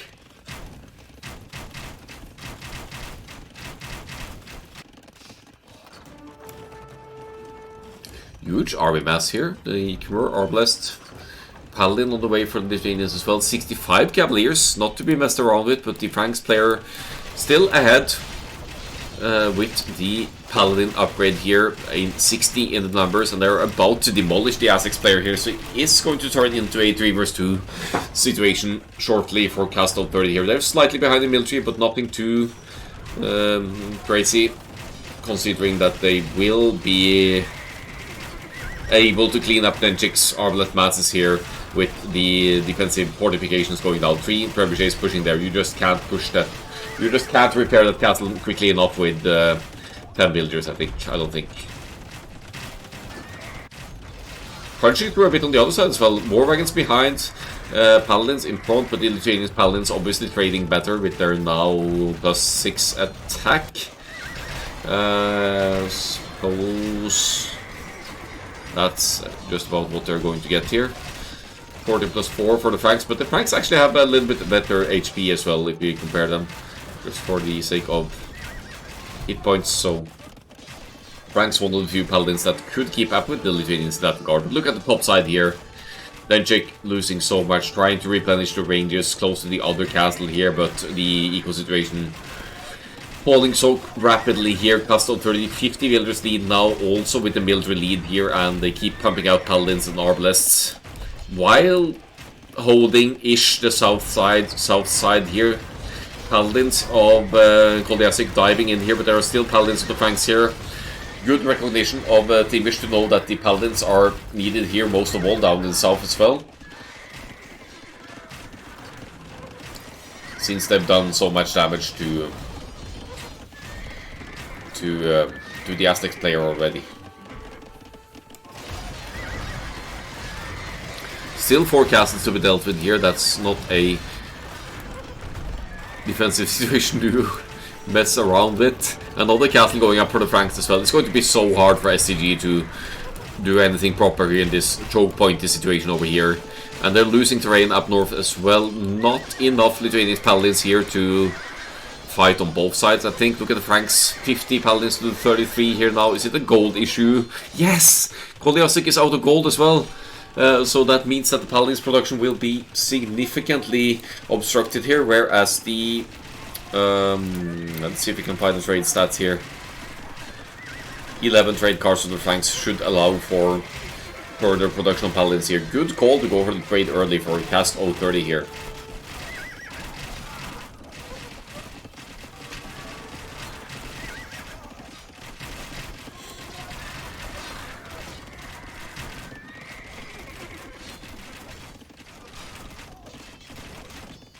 Somehow, Denchik is kind of holding on here. If he can stall it for long enough for his teammates to push down south, it's there might still be a chance here for SDG, but or SDG, but War Wagon's numbers increasing. Elite War Wagon it is 200 HP on these bad boys,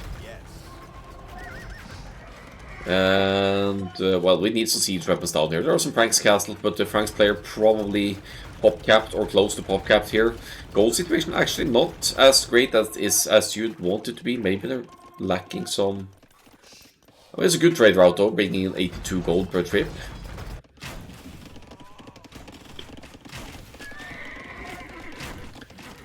Denchik somehow stabilizing here, still at 71 villagers as well, so has been doing a good job at keeping the villager population alive, even after losing several town centers. And basically only bringing in wood at this point.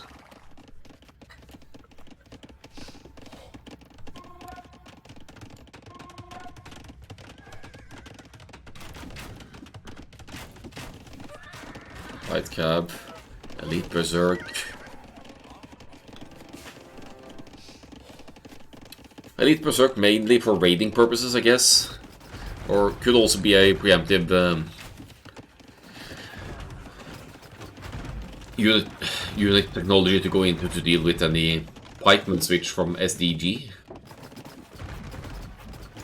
Where are the trebs? Oh, 3 trebs now. Gonna take out the castles here. The cluster of buildings here makes it very awkward for war wagons and for the war wagons and the paladins to engage here. Good stone walls from Maria over here as well. Cost of 30. Huge score lead here, but that could be mainly due to the KD situation as well, which is obviously in their favor. Winged Hussar going in for the Lithuanians, but the gold situation, that's, look at the 0 on gold, 0 on gold, 0 on gold. So, no gold income aside from the 6 relics of the Lithuanians here, which does make a difference.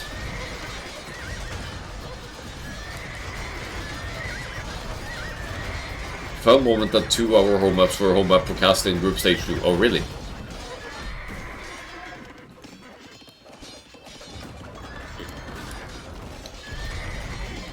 That it's not working into SDG's favor in that case.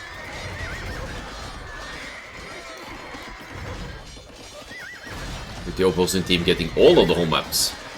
Elite skirmishers galore here for the Khmer. SDG pushing back with full-on trash here. I mean, if you field enough trash units, it could make a difference. We have the Poles Winged Hussars here as well. They have pretty decent stats actually. 100 HP. Top side, we're also holding here. Are SDG, are they going to turn this around? Are they actually going to push this back without any gold units? I mean, we have the Lithuanians relic gold, but it's seriously impressive if SDG turns this around, because they've had one player quite incapacitated. I guess the Aztec unique technology for skirmishers might be in here. Aztecs get siege ram as well, so if you don't have access to trebuchets, you could try to get into siege ram somehow.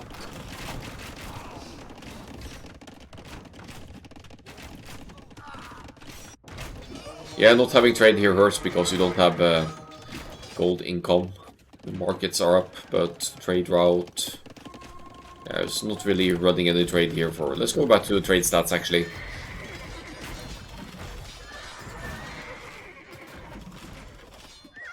The Winged Hussars have found a trade now.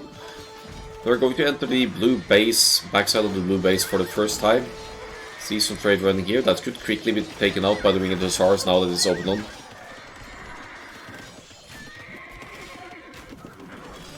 Yeah.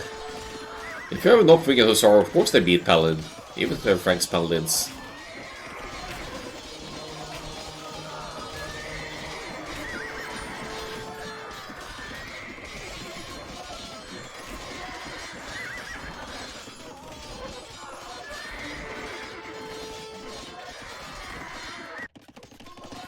So, I mean, the trade is running from past 030, but they are seriously compromised now. They're not bringing enough gold to fuel their resources production as much as they would like to. Still popping up those Frank's castles, but SDG, they're back on the pushing side of things here. Look at that ridiculous army mass of Denchik here now. 80 military, more military than villagers at this point. But we need some siege, and they don't have the gold for that.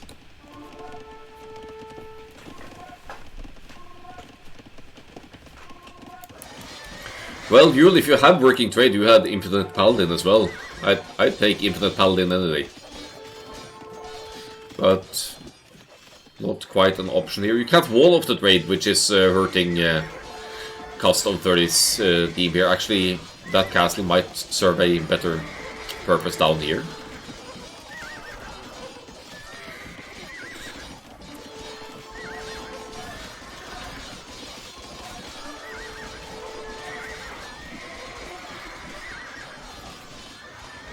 Well, Paladin production back on track. What's the gold count here? It's nothing too significant here for the Franks. I honestly don't know where this game is going. Past 30, they have slightly less military, but they're fighting against trash armies here. If they find the right unit combination, maybe mix in some onagers or something here with their gold, they could switch up. They could switch up the army numbers quickly here. The Berserkers, decent as well. That should be enough to deal with what is mainly skirmishes here from Denchik.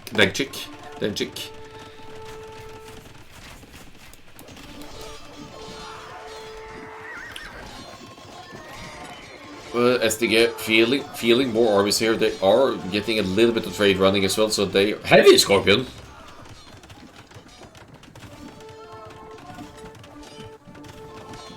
I mean, long term, sure. But where's the goal to justify the Scorpion switch now?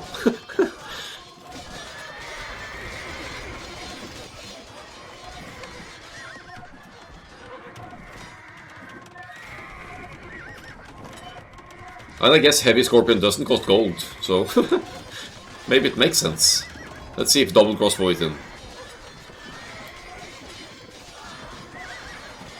Now we're not gonna get to see it, are we? Shoot! You've been made to fight, not to just stand there. Here comes the Winged Hussar again. No chance for the Frank's light camp to withstand that, obviously. Winged Hussar way better.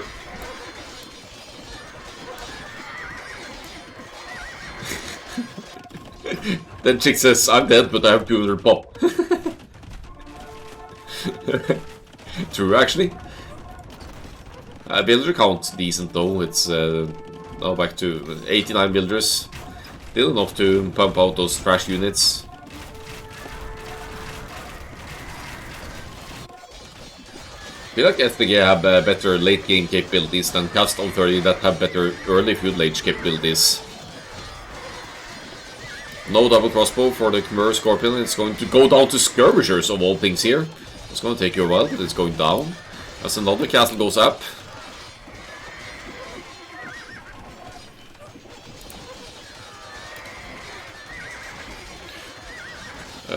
There's some sling at work here, Jules, so that explains a little bit. That's true, you don't win the game with villagers only unless your name is Spanish Supremacy.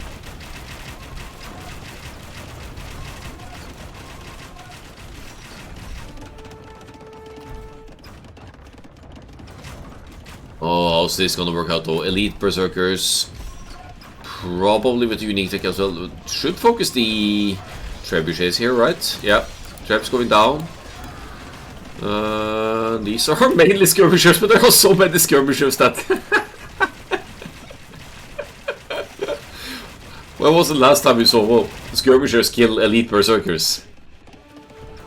That's when you know you have a ridiculous amount of skirms at work.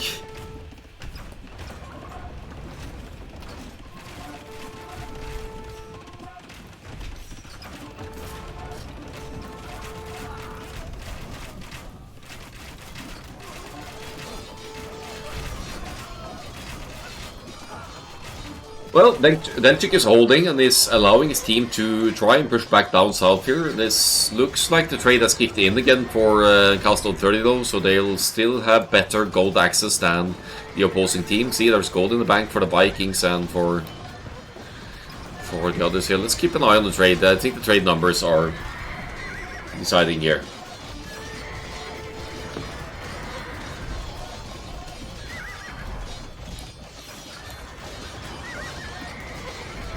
With that said, there's a little bit of trade going on per STG here. Look at that beautiful farming economy of the Lithuanians as well. How many on food here for Lithuanians? This is the food count, guys. 115 farmers for Kolyasik. And, actually, with the 6 relics, was it? Yeah, 6 relics. If you pump out hussars for long enough, and just conserve that relic gold, it could be...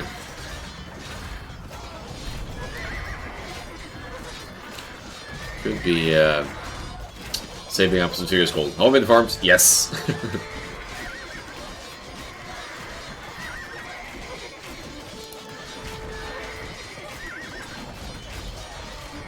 Choke points not doing Castle 30 any huge favors here. The Franks Paladins back on the menu, quite a few of them now, 25 Paladins. So maybe we'll see the Paladins matching the Winged Hussars numbers again here. And the push is back on the top side for Pro Syndrome as well. With Elite Berserkers. Let's see if we can see... I'm just going to scout for a bit for... I got Chieftains in, which means that the Berserkers will trade well against Cavalry, but not the Berserker gang, which is going to give the regeneration ability to the Berserkers. Maybe it doesn't matter that much, still getting some damage done on both sides now. Trade situation not pretty for STG, as Castle 30 has the aggression going on both sides now. That means that most of the trade will be running. They should... I guess they're trying to clean up the Winged Hussar with some stray units as well. But now Castle 30, they're pushing back. Looks like they're going to 2-1 here.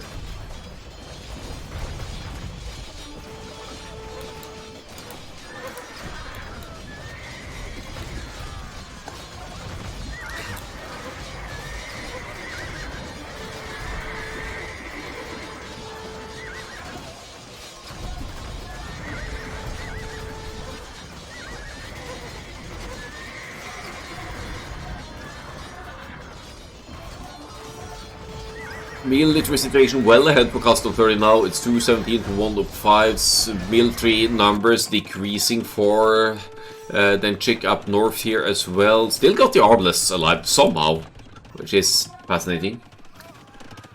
And Castle further back to defend the wood, precious wood as well. I need the wood for my skirmishers.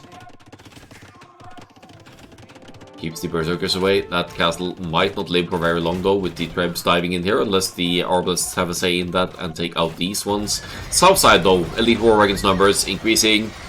2 castles producing. Forward castle now. Poe with the vision into Maria's base here as well. Yeah, still 150 pop for Denchik somehow. For reasons I can't understand. But still don't think that's enough, right, to survive this. We're trying to make the pikeman switch here now, eventually Halberdius, but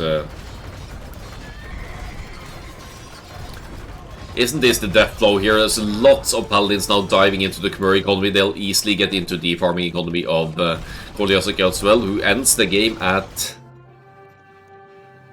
How many farmers? Oh, where's the food? Ah, we can't see it anymore, but yeah, lots of farmers. Should be fun to see that food economy now. As Cost 030 take their second game on Donut. They're in for the reverse sweep here, going into a 3-1, potentially. It could be match point, the next one coming up here. Let's have a look at the stats. 497 wing hussars. Almost able to turn the game around there. It was a bit of a cliffhanger there, but Castle 30 closing it out in the end.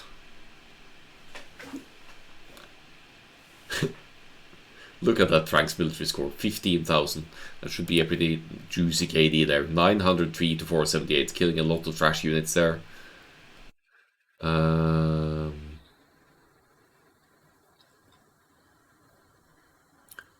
Relic gold should be interesting to see as well. It's almost 10,000 relic gold. But not enough to turn the game around. Food collected.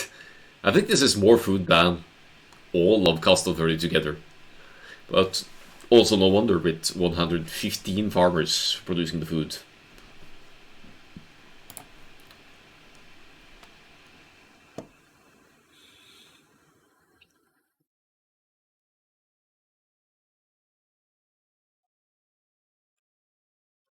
Okay, that brings us to cross out further civilization, Koreans, Frags, Vikings there. Against Lithuanians, Aztecs, and Khmer. Leaves us with Grambara as the next map. Like, definitely. It's a Golden Pit-esque. If you get to the middle, it's kind of Golden Pit-like. So it's not ideal in that sense that the Berbers are spent, for example. That would be nice for that kind of map. Are we going to see Malay, Vietnamese flanks and the Hindustanis pocket now, maybe? And has to be Persian's pocket for Pigman's team now. They need that Paladin Sib. They've been doing good with the Paladin Sibs. And maybe something like Inca's Chinese flank. Ethiopian's Chinese flanks would make sense, I think, with the strong ranged approach. But let's pull it up. Let's see if I'm completely lost here or what's going on. We're going to go for game 4 on Grambara. I got at least 2 or 3 civilizations right. I can label that Mayans, of course. That makes perfect sense.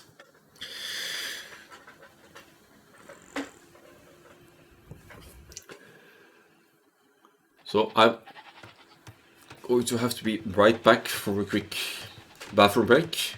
I'll keep the game running and you can have a look at the idle times and whatnot here. Be right back.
Typical Dark Age streaming closed maps.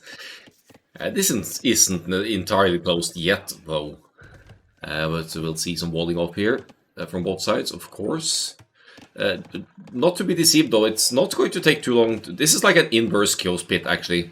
Like in the Chaos Pit, you start in the pit and then work your way to the edge. This is the other way around. You work your way into the middle to get access to the juicy golds that's in the middle here. It's on cracked terrain, though, which means that your buildings will take 25% more damage to any hit. So it's harder to protect with castles and whatnot. Then Czech tries to delay a little bit the walling here, actually moving out with a Drush. With the Mayans here. The Mayans Drush actually a bit... I mean, it's not unheard of, but since the Mayans start with a little bit extra wood, that's... a little bit less wood, sorry. Oh, I can't speak anymore, but a little bit extra wood, little bit... Come on! I had too little sleep last night. What I meant to say is because the Mayans start with a little bit less wood, it delays your barracks, so Drush is a little bit harder to pull off, but this is certainly denying the walling, and that's a great early aggression already. Let's have a quick look at the food situation here. 12 on food for Denchik. Misclicked the stone by the looks of it. Probably going to gold, not stone, so it's a multi-purpose. No, going to stone. Why stone? This is a Drush into towers or something. Anyway, the Drush is stopping the walls, which I consider a huge advantage already for the mines.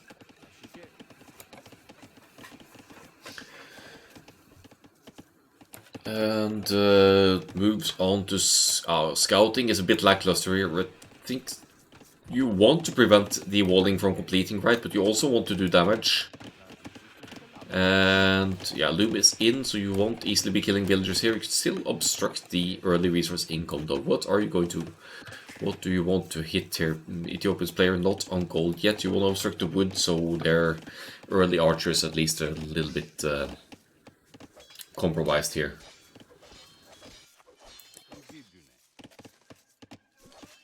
Rush only for breaking player 5's build order, yes, and also denying the walls, which allows the aggression. But Denchik says it's going to be Drush FC here. We see that from the farms and the food investment now, and there's going to be a castle for the plumed archers then, I guess, and for eventual middle control.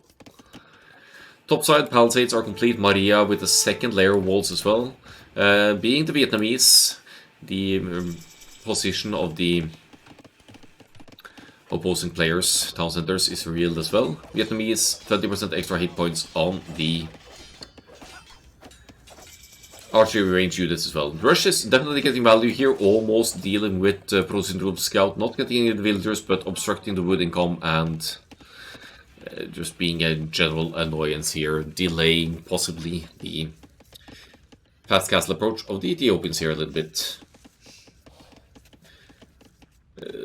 Finally, Kodiasik in the pocket here with the Hindustanis going straight past castle here. The blacksmith stable approach. This is the previous patch, so that's why they don't have shared vision. Actually, through to the middle here as well, so this would be a nice first TC for Kodiasik as the game goes on. The other players, some of the others are through as well, walling themselves out for whatever reason, but yeah, we now have 2 points of entry potentially into the opposing side's base. Hindustanis cavalry units, they have bonus damage against buildings as well, so these scouts, light cab, hussar, Campbells of the Hindustanis have an easier time breaking buildings, but it's a team bonus, so it applies to any cavalry units of the, or not elephants probably, but light cab knights, hussar of the Vietnamese as well.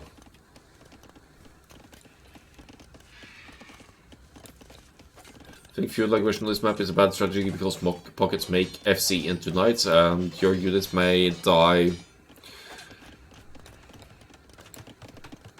I guess so. But on the other hand, an archer's follow-up here with the Maya's Drush would still leave time enough to really set back the Ethiopians player even more, but the Drush is still doing work, so who am I to argue here?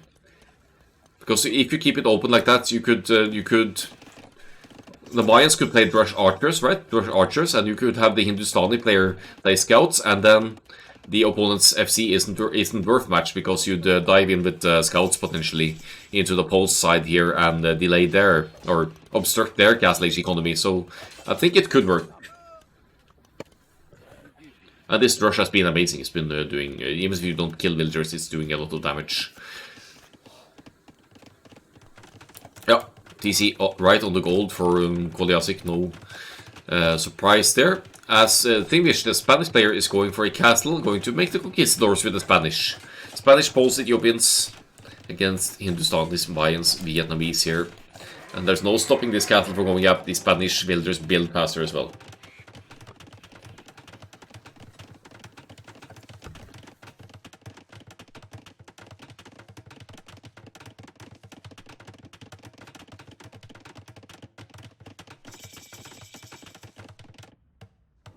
Castle in the middle for the Poles as well. Once you get to the unique technology of the Poles, the Schlachta privileges, you'll be able to produce knights at a significant gold discount. I think 60% gold discount. You're still at work for that chick over here. And with the Castle Age in for the mines as well. Is it all the way? What color are we? Orange. Yeah, there we go. We're going to see a cattle and plumed archers for the Mayans, right? I wonder if the plumed archers will do decent against the conquistadors. I think they might, because they have the speed to dodge the already inaccurate conquistadors. And they produce probably more quickly as well. Opening here on the woodline, that's bad news for Maria, as the conquistadors are going to just casually enter here and almost one-shot. Good reaction of quick walls there. 5 archers against 2 conquistadors. 3 villagers killed by these bad boys already. They'll try to dodge the arrows, but maybe not care so much, as there's... They're just hunting for villagers to raid here. So annoying, this unit.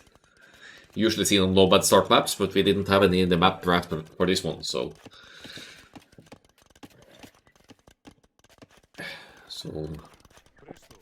Then Spanish for Grambara instead. Conquistadors still going to be strong here. These two conquistadors have already taken out 5 villagers, which is ridiculous. They have such high attack. They have 16 base attack, so they 3-shot villagers basically when they hit. So you don't need a large mass of conquistadors to clean up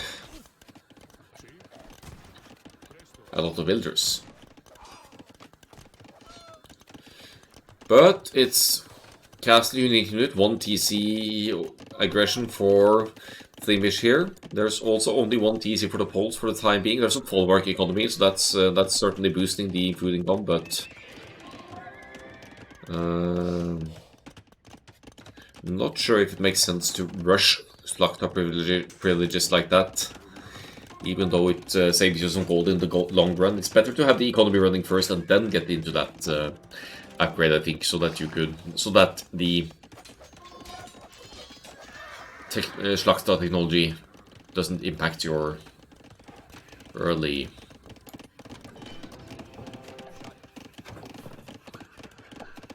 nice production. It's 300 food, 500 gold, all the other way around. So it's kind of an expensive technology that impacts your early nice production, and would allow the Hindustanis player potentially to mass enough camels to withstand the first wave of knights or cavalry. Here's another annoying unit though, the plumed archers. It's essentially the mine's equivalent of a a cavalry archers, I'd say. They move so fast. 120 movement speed, which is ridiculous for foot archers, to be honest. It's yeah, about 20% faster than the crossbowman. So you can run around, and it's so easy to just split or dance around to dodge mangonels, so you can't really play mangonel defense against Bloom Archers. It just doesn't work that way.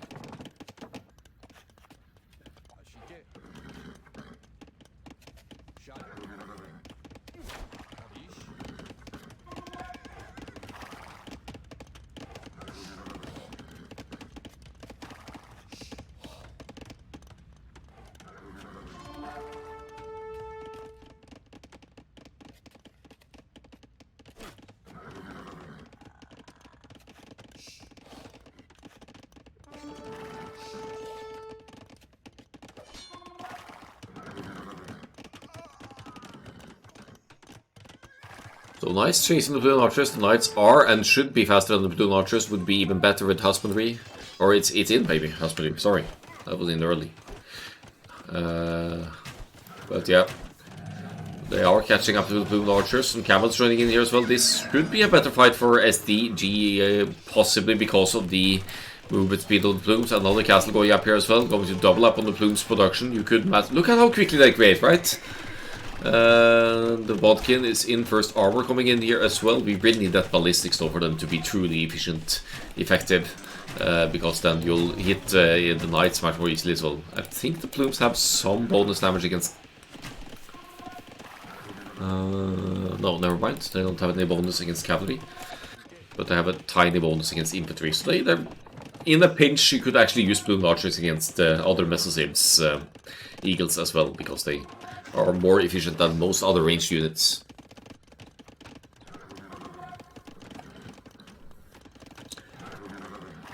So the Knights are guarding the middle now. The numbers increasing, but only one stable producing 4 Pigman for the time being. Bloom Archers catching some crossbows off guard here. Looks like it's going to be the unique unit to play for Maria from now on as well. Some Rattan Archers now in the making from the castle. Beastly ranged units in terms of ranged defense especially. So, and it also moves more quickly than your crossbows, right? So, good unit. Conquistadors, they're becoming, I wouldn't say useless, but given the speed of the Plumes and the army mass increasing rapidly for SDG here, the Conquistadors haven't really done their job as the early, quick, strong raiding unit. Goliaths just now gets Loom. Oh. Well, who cares if you lose Hindustani's villagers, though? They're so cheap anyway.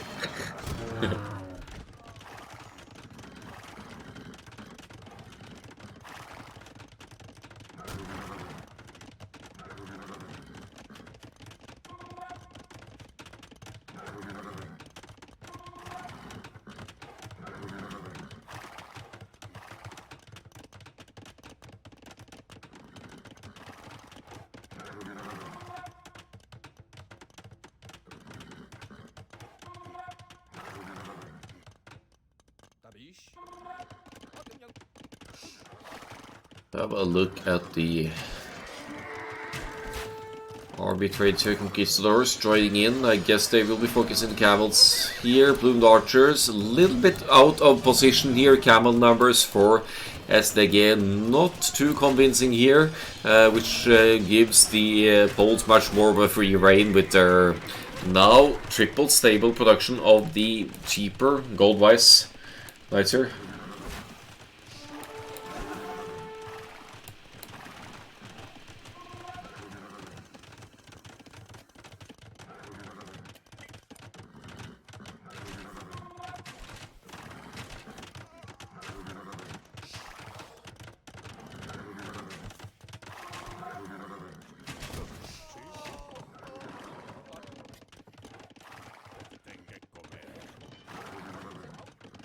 Army numbers quite similar. SDG, SDG with a slight equal lead here. But they have wheelbarrow for 2 other players, which gives their farming economy more.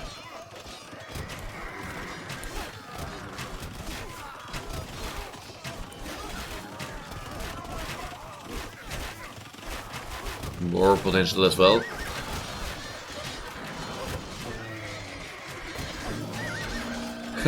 70 minutes idle TC. Well, it's 5 DCs, man. Of course you have idle time. Still much higher villager count than the others as well, so...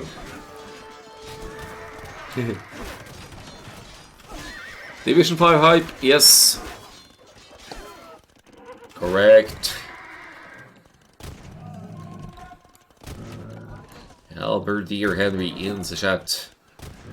Didn't even drop the internet once today, so maybe they finally fixed it a little bit. I'm not too confident though, it's the company known to have issues with the internet, but it's out of my hands. So I'm just trying to make the best of it. So SDG, they've kept their home bases safe. I don't think they've been subject to raids other than in the middle, where Koliasik lost 15 villagers before Loom was researched. Doesn't really matter when you have the 15% cheaper Hindustanis villager and 5 DCs pumping them out. Remember, losing to both these teams makes sense, it's the final. Yeah, there you go.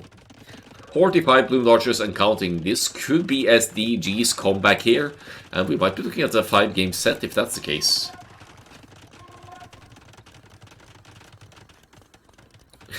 Maria playing 2 vs 4. 2 vs 4. That shouldn't happen in a 3 vs 3, then check.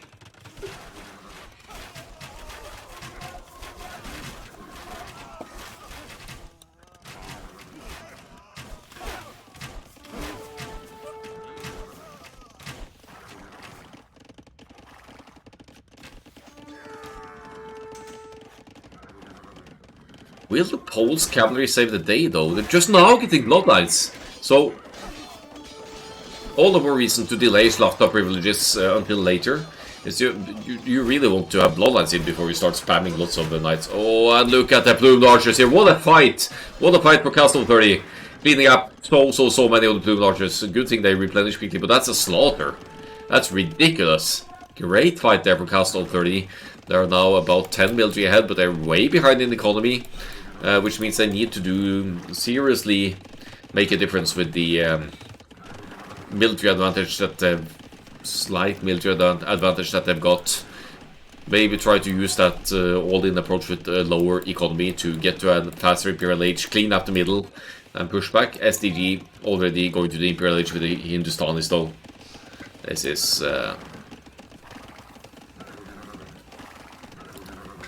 This is... looking good for SDG, I must say.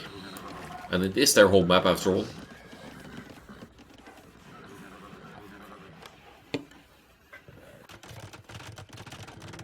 Two more castles going down in the middle. That's going to be the 4th castle of the Mayans to pump out the plumed archers here. Maria with Rattan Archers production and getting some raids in on Thivish's home base here. They are quite exposed. This could be a lot of villager kills from Maria, finally getting revenge for taking a serious beating the previous games here at home base. So getting some juicy raids in there. Lost 11 villagers, but killed 11 villagers as well. And seriously compromising the Spanish food economy, which makes it a lot harder to pump out the conquistadors. As you'll see, none of the castles producing conquistadors, but it could also be intentional idling to get to the Imperial Age. Somehow there are 40 conquistadors out on the field, and they have been raiding. They still are. But given the numbers, I'm surprised the conquistadors haven't done more as well.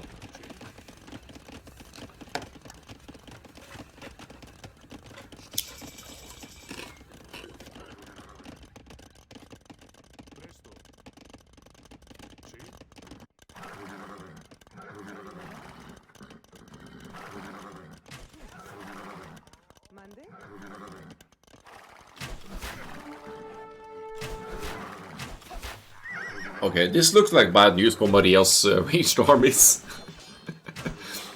Pickmans is not going to have any issues getting us around here. Castle 30 keeping that military lead, but falling behind further in economy. There's a decent chunk of units in the middle as well. I'm not sure how much it matters taking out the Vietnamese armies here, looking at the middle situation here. We will have heavy camels, which means that and maybe even Imperial camel soon. Which means that the Poles, Knights masses is much less of a threat. We have Imperial Age on the way though, so maybe getting Cavalier spam and Winged Hussar with the unique technology for Poles here could make a difference. But Koliasik and Denchik are diving in now to incapacitate the Ethiopians here. Is only 2 TCs for... well, it's 3 TCs actually for Pro Syndrome, but that's soon going to be only 2. Blue Archers against crossbows. Actually, that should favor the crossbows in a sense, because they have more attack. And this is where the part is at right now. It's 3 armors versus 2 though, STG with more Knights pumping in here as well. Oh, it was the Imperial HTC. Ay, that sets back the Ethiopians even more. Heavy Camel is in. Imperial Camel maybe not quite yet, but it's only a matter of time until Koliasik could afford that, could even buy food if desirable to speed up that Imperial Age Camel upgrade. 51 Heavy Camels and counting. Should absolutely shred the Knights here. They definitely should engage now, actually, against the Knights. But then again, it's Poles Knights, so they have they are cheap to replenish even if they lose this fight. Okay, this maybe I spoke too soon. This might have been a bad fight for SDG actually. There's the Imperial Age for our Vietnamese player as well. Some conquistadors still raiding in the back here, so I like how Thievish is splitting up the armies here to continue being annoying in the backside of the bases of SDG. It forces a reaction. But is it enough? SDG slight military lead, massive economic lead.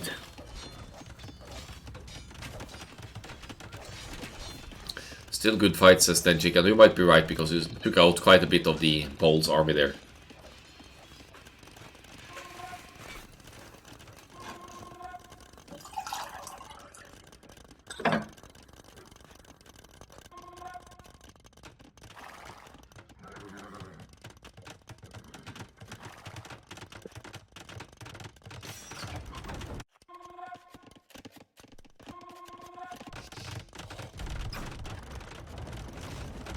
All players in the Imperial Age for SDG, Ethiopians finally making it as well after re-queuing the Imperial Age in a different town center.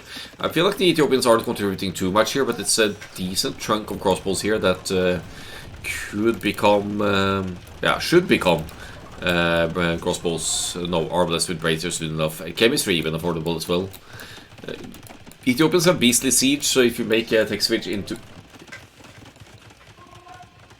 the siege weapons for the Ethiopians, that could make a difference there as well. But the SDG, they're really fortifying the middle here with so many castles. It's going to be hard to push them back given the development of things here. Markets going up as well. I don't think you're going to need that anytime soon with all the gold access that's been held in the middle by SDG here, but we'll just see about that. Another big fight in the middle here. The Ethiopians armless, they fire faster. That makes it easier to deal with what is now Imperial Camels.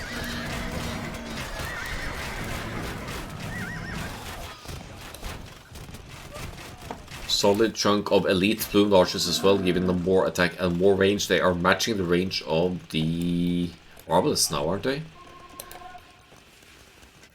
So they're with lower attack but higher speed and similar range to the armless, and look how quickly they create as well. It's not many seconds per unit here for the elite blue archers.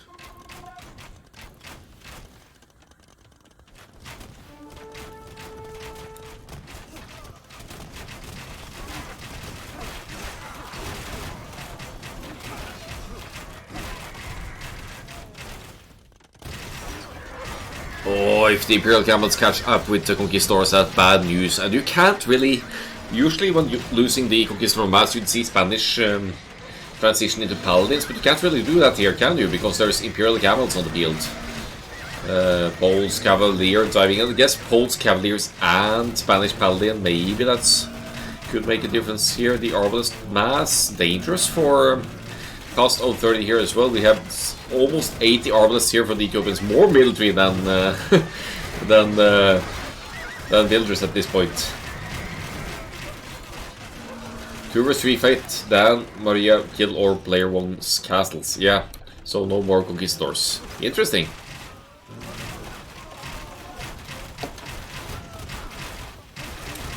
Which definitely forces the Spanish into a tech switch, and we are going into the Paladin here, but is the Eco ready to support it? There's at least lots of gold in the bank, but...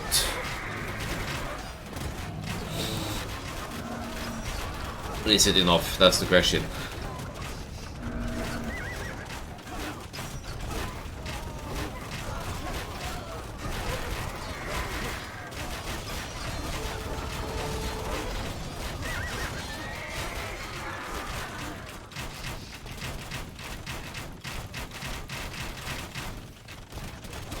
Fully upgraded Imperial Camels diving in here now. They have plate barding, everything they need. The Conquistadors, once they go down, that's going to set back the Spanish armies quite a bit here. More castles going down in the middle. SDG, they're just never going to let go of the middle. Maybe some more castles around here would be beneficial for secure all of the gold, but they're in full control of the middle, and that's usually, in most cases on a map like this, going to give them the game as well. But there's still lots of gold in the bank for cast of 30, so I wouldn't want to call it too soon here.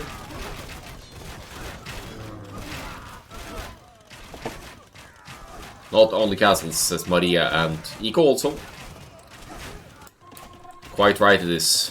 Huge chunk of Arbalists and Plume Archers here now, about to destroy the Spanish player at home here.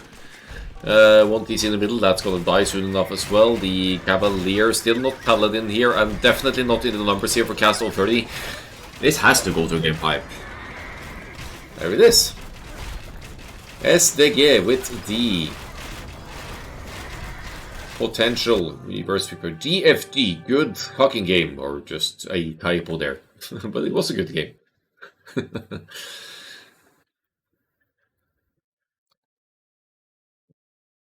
Blue Watchers, 285 of those and 180 Ethiopians are blessed by the looks of it. Solid performance on the left side flank there from the Vietnamese civilization. The KD doesn't do the efforts justice here. Took out probably the most buildings. 12 buildings raised. Most of them castles. Getting some eco kills in there as well, while the others take good fights in the middle. SDG never letting go of the eco lead. Or rather the gold income lead. It should show in the stats here. Gold collection in Hindustan is 26k gold. That's ridiculous. Much more gold collected for SDG.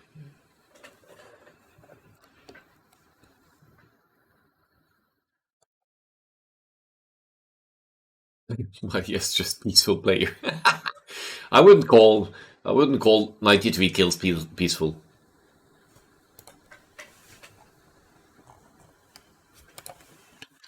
Alright, so what do we have here? We had Poles, Spanish, and Ethiopians losing that one against Hindustanis, Mayans, and Vietnamese. Last game is going to give us Malay, Mongols, Sicilians pockets, presumably, against Persians, Chinese, and Incas Persians pocket for them on Savannah. Which actually leaves us with the most Arabia-like to end this best of 5.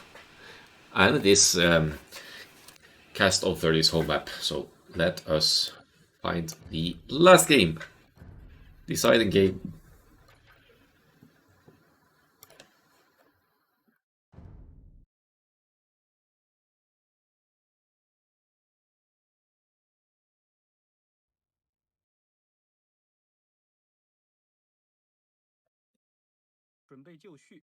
Savannah it is.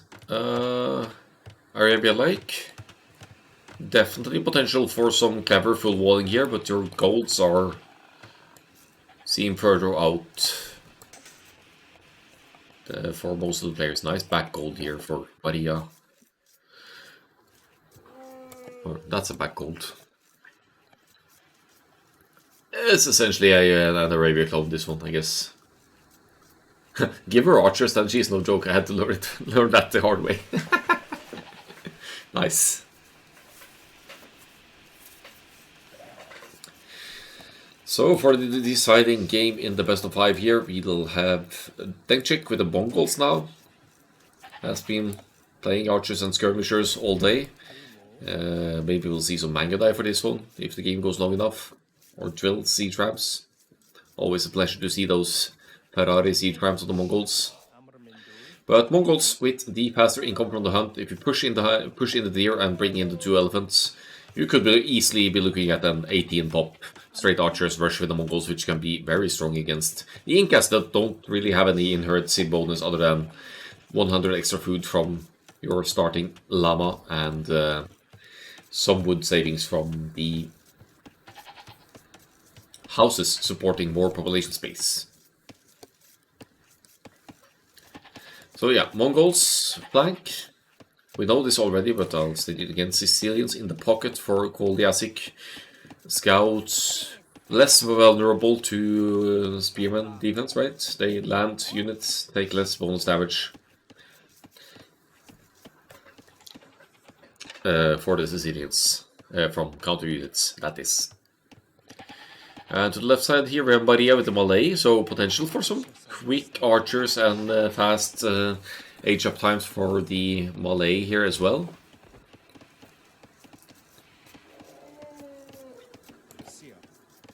I don't know where this guy is going, but I think he's going to lure the elephant. Or not. There you go. Get to work. Malay 66% faster up through the ages. So that's something that's... Oh! Okay, we saved the elephant. I was worried that DC would shoot the elephant there and render the beat useless, but that's not the case. Good job. Left side flank for peak mounts here with the Chinese. The idle piece time at 130, so unfortunately already losing that 3 extra starting builders advantage that the Chinese have. So a bit of a bumpy start to the economy here.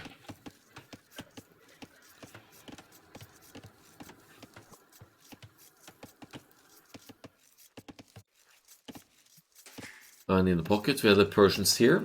Persians cavalry, team bonus, +2 at Persians knights rather, team bonus, +2 attack against archers. So I think it's all archers, not just foot archers, cavalry archers as well. I don't think we'll be seeing... Mongols maybe. The Mangodai is a cavalry archer class unit, so could be an advantage to have Persians in this matchup. And Pro Syndrome, as mentioned, with Incas here, already starting a bit of a wall off, but wide open to the right hand side here, so very much subject to damage from an early archers opening or an infantry opening, but it doesn't look like Dengchik wants to do either of these things, just going to go for a more conventional 20-21 pop-up here.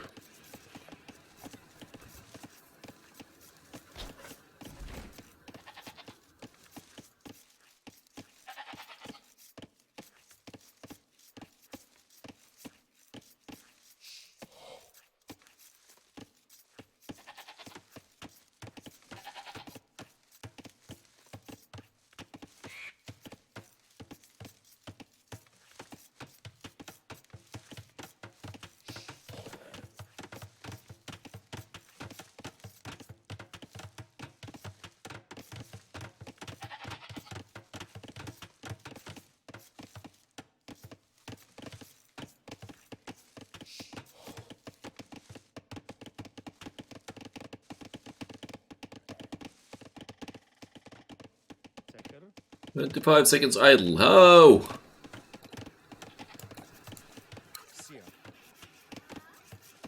25 seconds. That's only one villager, man.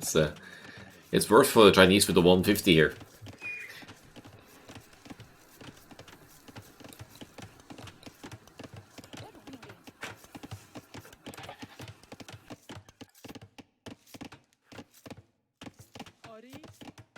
Oh, walling with the gold as part of the wall here. I don't know if I love that for the Persians.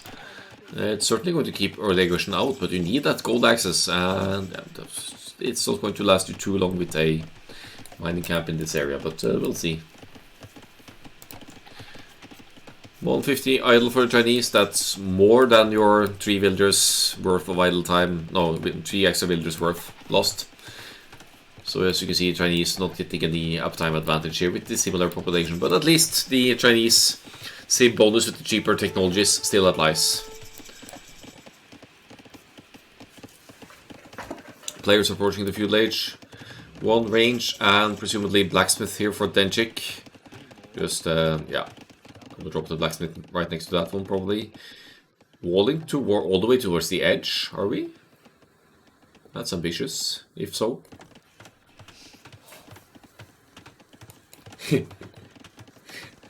Chinese bonus is not a bonus in northern ELO, it's an anti-bonus, yeah. Depends how often and how well you practice the Chinese, I guess. Having elephants like we have on these maps should always be helpful. Oh, the animal cruelty from Denchik here. Taking out that 1 sheep. Not really making a difference, but taking away 100 food from the Incas there that otherwise would have been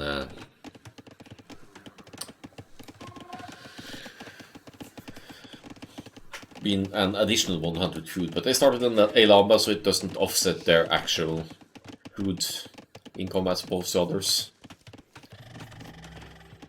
There's double ranges for both players here. Maria might have a slight advantage here with the Malay still, especially as the game goes on. Some preemptive spears here on the gold, so worried about those early scouts from the Sicilians, and that could be why there are extra spears as well, because the Sicilians take less damage from the spearmen. They wish just building their own tin can in the pocket place here. Is this actually a... No, there's scouts. Otherwise I would think this was actually a straight FC approach, but that's usually not a good idea in the 3v3s.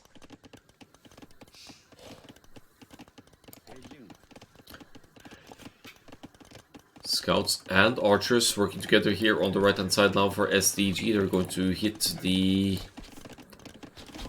Well, first of all, the spearmen, I guess. Not optimal team coordination here, but now they're back together again. Taking out the first few archers of the Incas that don't have fletching yet, but Denchik does. This could be some very valuable early aggression here. Some villagers going down, scouts going down to TC fire as well, but it's going to cost some villagers lives here for Pro Syndrome for sure. Taking a beating here to the early aggression, losing 2 villagers, 3 villagers. And it doesn't stop, they're going to lose even another few here. Great early aggression from SDG here, as they lose their forward armies, yes, but they've managed to snatch 4 villagers off the opponents here. And with lower overall idle TC time as well, they are establishing a 6 villagers lead here in the early game. I think Thimbish will clean up these last few archers with much issues here. 7 scouts and counting for the green player. But not many archers to coordinate with for teal here.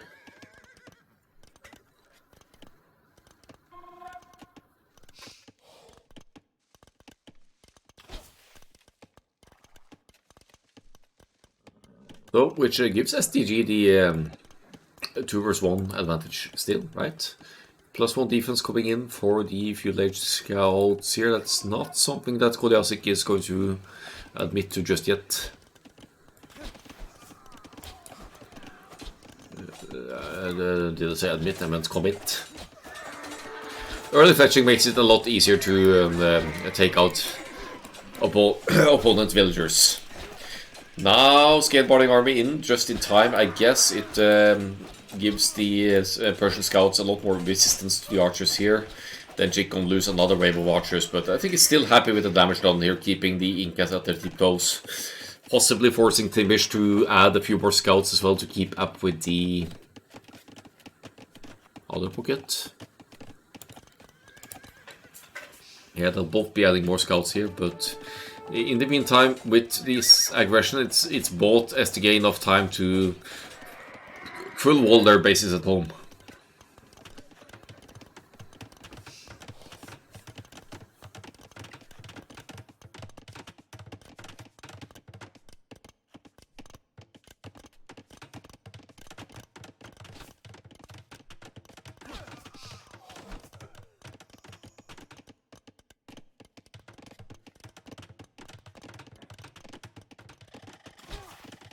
So, no villagers lost so far for SDG, and as they continue their walling, they're going to do even better here in that regard. But this is greedy walling from Denchik here, I must say. Walling all the way towards the edge of the map. I hope he scouts the, the corner here as well.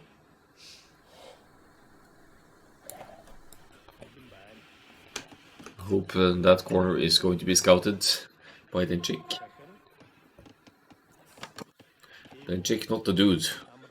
So I guess not a dude. I have to be careful with the hims in that case. Anyway, this could backfire. If there's one tile missing and the other team spots that, I mean, you need to scout the edge of the map for that to work or kick in, but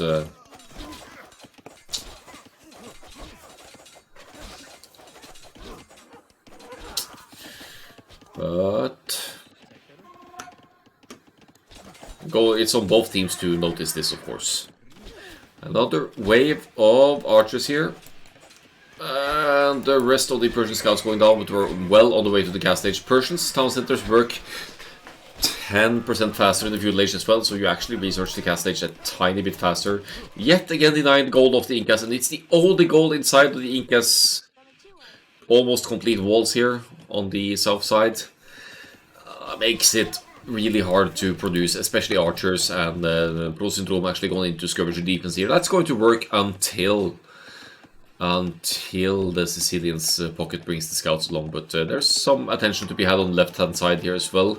Maria is pretty much matching the army number of the Chinese here. They both got skirmishers mixed in as well. They have similar army upgrades, but Maria has a tiny bit of a hill advantage here.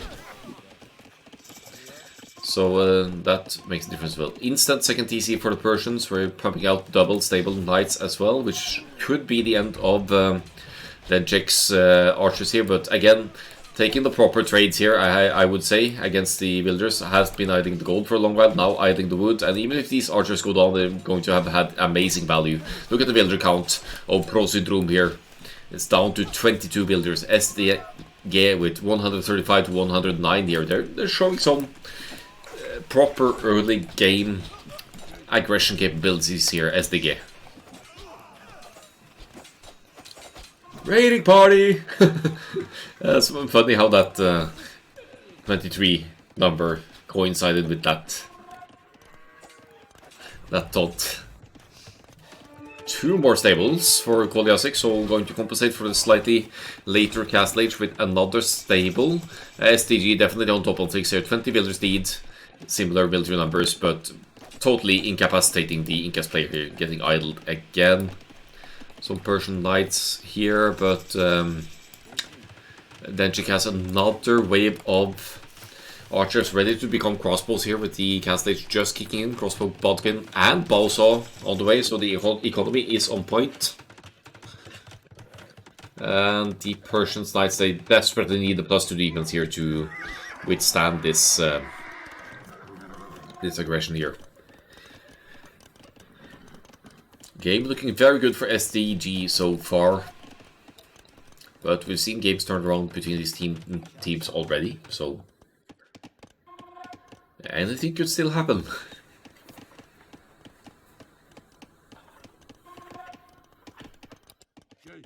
Yeah, skirmisher defense, that's not going to help anymore with the crossbow bodkin in here.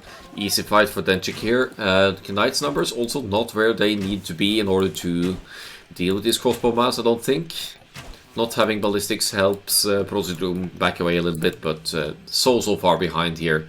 Lacking lots of food to get to the cast age. And slinging is not allowed according to the rules until the slinging player has reached Imperial Age, so that's not really an option here to help Pro Syndrome.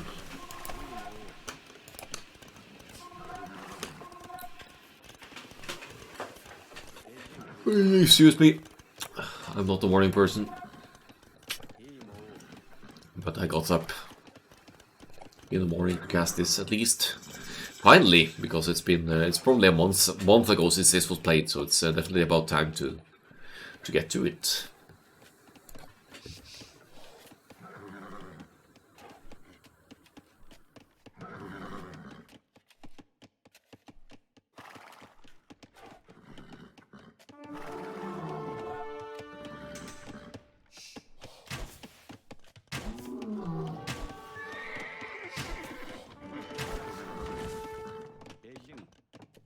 Knights Mass, they're gonna demolish this group of archers. Why? Because the Persians have extra bonus damage against archers. And the +2 defenses in as well, so... yeah, +2 against archers, as you can see there.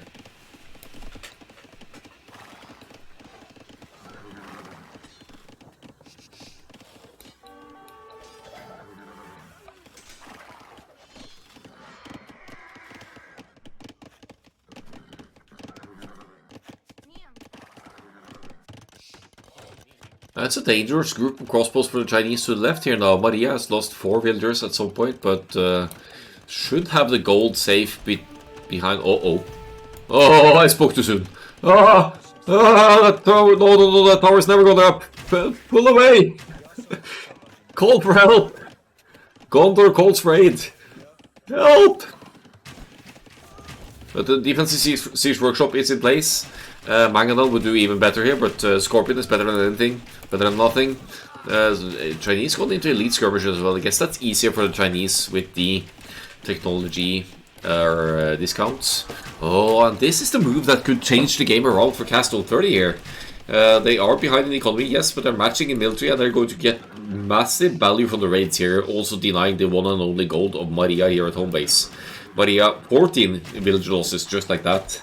Lost 10 more now compared to earlier, and the Knights will not be able to engage properly here. The Scorpion would be very much useful over here right now to at least damage the crossbows a little bit more along the way here, but these Knights are just suiciding into the group of crossbows who are happily taking that fight in the choke point over here. Right hand side though, another wave of crossbows making life truly awkward for the Incas over here. Pro Syndrome once again losing villagers, 34 villagers. STG still in a better position here, and the Feudal Age skirmishers, alas, won't be doing anything against the Mongols' wave of Arbalists here. Sicilian Knights joining on this side. I think that's a good call given the pressure that Denchik is applying on the Inca side. Let's see if we can hit and run against these Knights. Only 9 Persian Knights, no production of Knights currently, just booming here. I think Denchik loses most of the crossbows, but still gets out on top here. All this time I was killing Green Eco. Ah!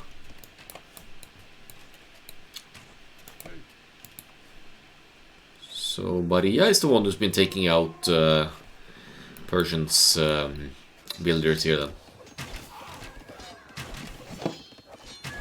Well, that explains the villager situation for SDG here. They are with a better economy overall. The TC count should be similar, but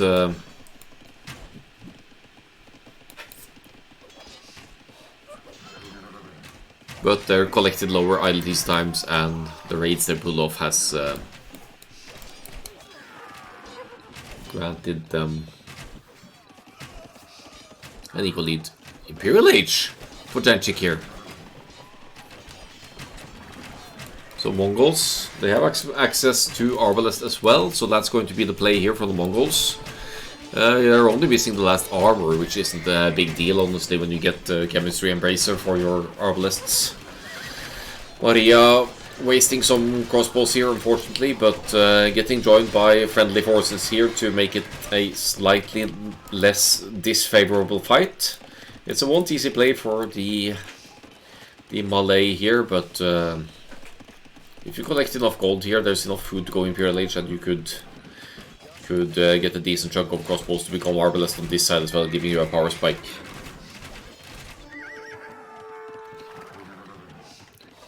Yeah, the Persian's pocket is left with an unthankful job here, having to flee left and right all the time, and Teal especially, just now reaching the castle age at minute 34, is just so far behind, unfortunately.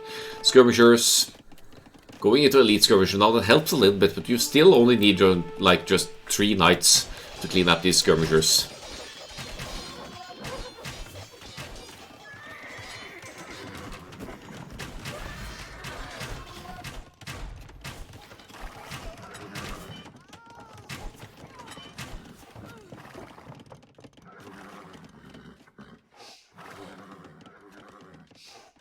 What's the pocket cavalry situation like? It's actually tied in number of knights, but the production is better for Koliasik here. No sign of Imperial Age for Maria, and then doubling up the crossbow production instead, which I think makes sense. Hole has been plugged on the left hand side as well. Imperial Age is in Partenchik. Did he collect stone for a castle? It's getting there. 10 on stone now, and another wave of crossbows yet again moving out. Will be outranging the elite skirmishers. Once again, the skirmisher defense isn't necessarily going to work out. It's not Scorps, Denchik, it's Scorp. And it hasn't been firing a single shot until now. Oh, value!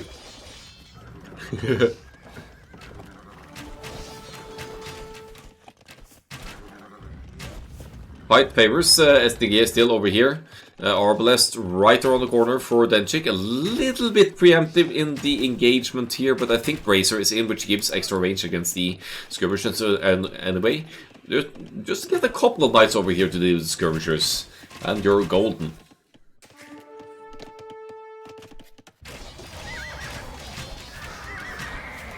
You'd even have knights of their own now, Denchik, if need be.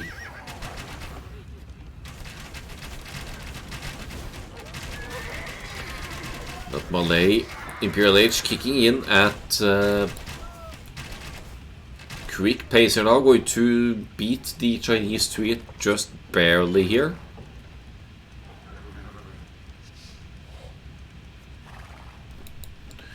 About 20 seconds. No, we lost the Scorp. Boo. Hero Scorpion still. Oh, that's a get out of my game castle if I've ever seen any. Right on the farming and main gold economy of Pro Syndrome over here, going to allow for trebuchets in the frontier as well, and that might very well be the end of the Incas. The Arbalists will hopefully avoid the elite skirmishes here. They have full castle age upgrades, but they're also massively outnumbered by the Arbs here, and with the castle to provide cover fire, there's not much the Incas can do here. Pro Syndrome is falling way behind. Yet again, 34 villagers trying to flee here, hoping to relocate to the back over here maybe and get a little bit of V-boom going. But SDG, 40 military more, 50 villagers more, they are in it to win it here. Yeah, losing that Scorpion, that's the GG. The talisman is lost. That's the point of GG. Arbalest is in for Maria here. It's not so much that the case for the Chinese over here. Let's have a look at the army situation. Should be a perfect opportunity to engage now for SDG before that Arbalest upgrade kicks in, but there's still the hill advantage for Maria. They could further strengthen this hill with the castle as well. Takes the hill before Arbalest, slightly before Arbalest here. No chemistry for the Malay. No chemistry for either player, so that's a decent fight. If the knights come in between here, it could still be Maria's fight and Koliasik's fight, because they have the knights in between that the Arbalest needs to attend to. Another forward castle for Denchik down here as well. Continues to push the pocket. 34 villagers only, no military for the Incas. It's essentially a 3 vs 2 now. Why don't you believe in callback for cast? Persians can make paladins. Can they though?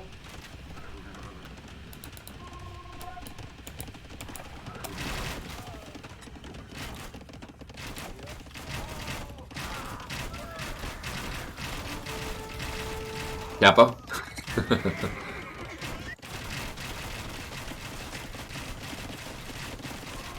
That's a power move right there, taking out the Persian town center with Arbalests. Oh, is gonna leave it to live? No. Oh, Cast of 30, you put up a good fight, but this doesn't look too pretty. The previous Inca space is all up for grabs. Here comes the first trebuchet from Denchik as well, which means that this Persian's defensive castle will not be staying up for long. We don't even have Cavalier for the Persians, it's 1 minute away. And there's a huge chunk of Arbalists here to deal with the Paladins, potential Paladins anyway, if it gets that far at all. Arbalest mass kept decently here for the Chinese, but if you look at the score of Teal, that's the proper issue here. Incas could make a difference here with their options, like the Kabayuks against the Sicilians, Cavaliers maybe, Haber coming right in there as well. But maybe more importantly, the Incas Eagles against the massive Arbalest masses here, while the Pocket Cavalry is still lacking for the Sicilians. But we've barely lost any builders this game for SDG. They are 60 builders ahead. They have a military domination here as well. And it's incredibly patient of Thingish to even wait for Paladin here before engaging. But that castle is going to go down. It's going to be all open for raids for Denchik to just keep pushing here, while there's a huge fight on the left-hand side here as well, with all of the Malay Arbalest mixing in bombard cannons as well, the siege weapons coming in here. It's only 73 Arbalest, yes, but you're underestimating the Persians' bonus damage against the archers. It could still work if you get this around.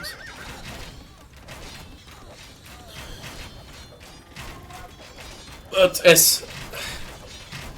SDG, they are pushing on both sides now. They're going to take out the Arbalest mass on the Chinese. They are going to take out the soon-to-be Paladins. Maybe this is Paladin into GG for Thrimish here.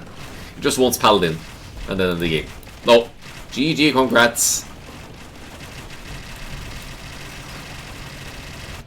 And that's it. SDG with the reverse sweep. What a set though. 1-2, 1-2. Nice, evenly matched teams here in the 5th division. Cavaliers and Arbalest dominating the field here, as we can see. Properly well played here.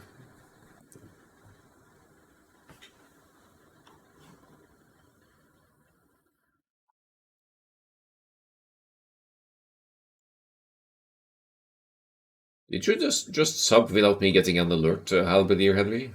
I see you have the sub badge now, but if you did, thank you so much, and thanks anyway. Keep the suggestions coming for season 4. Let's hope we can start it like mid-January or something, because now the internet seems to be working again. And thanks to all the games to all the teams for playing. We'll be back with more, because it's amazing to see sets like these.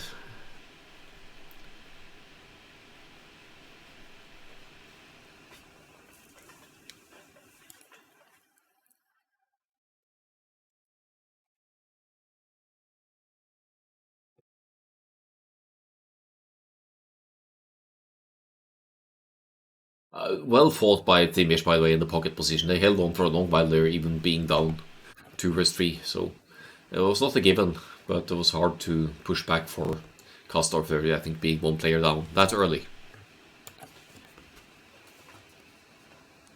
But indeed, GG well played.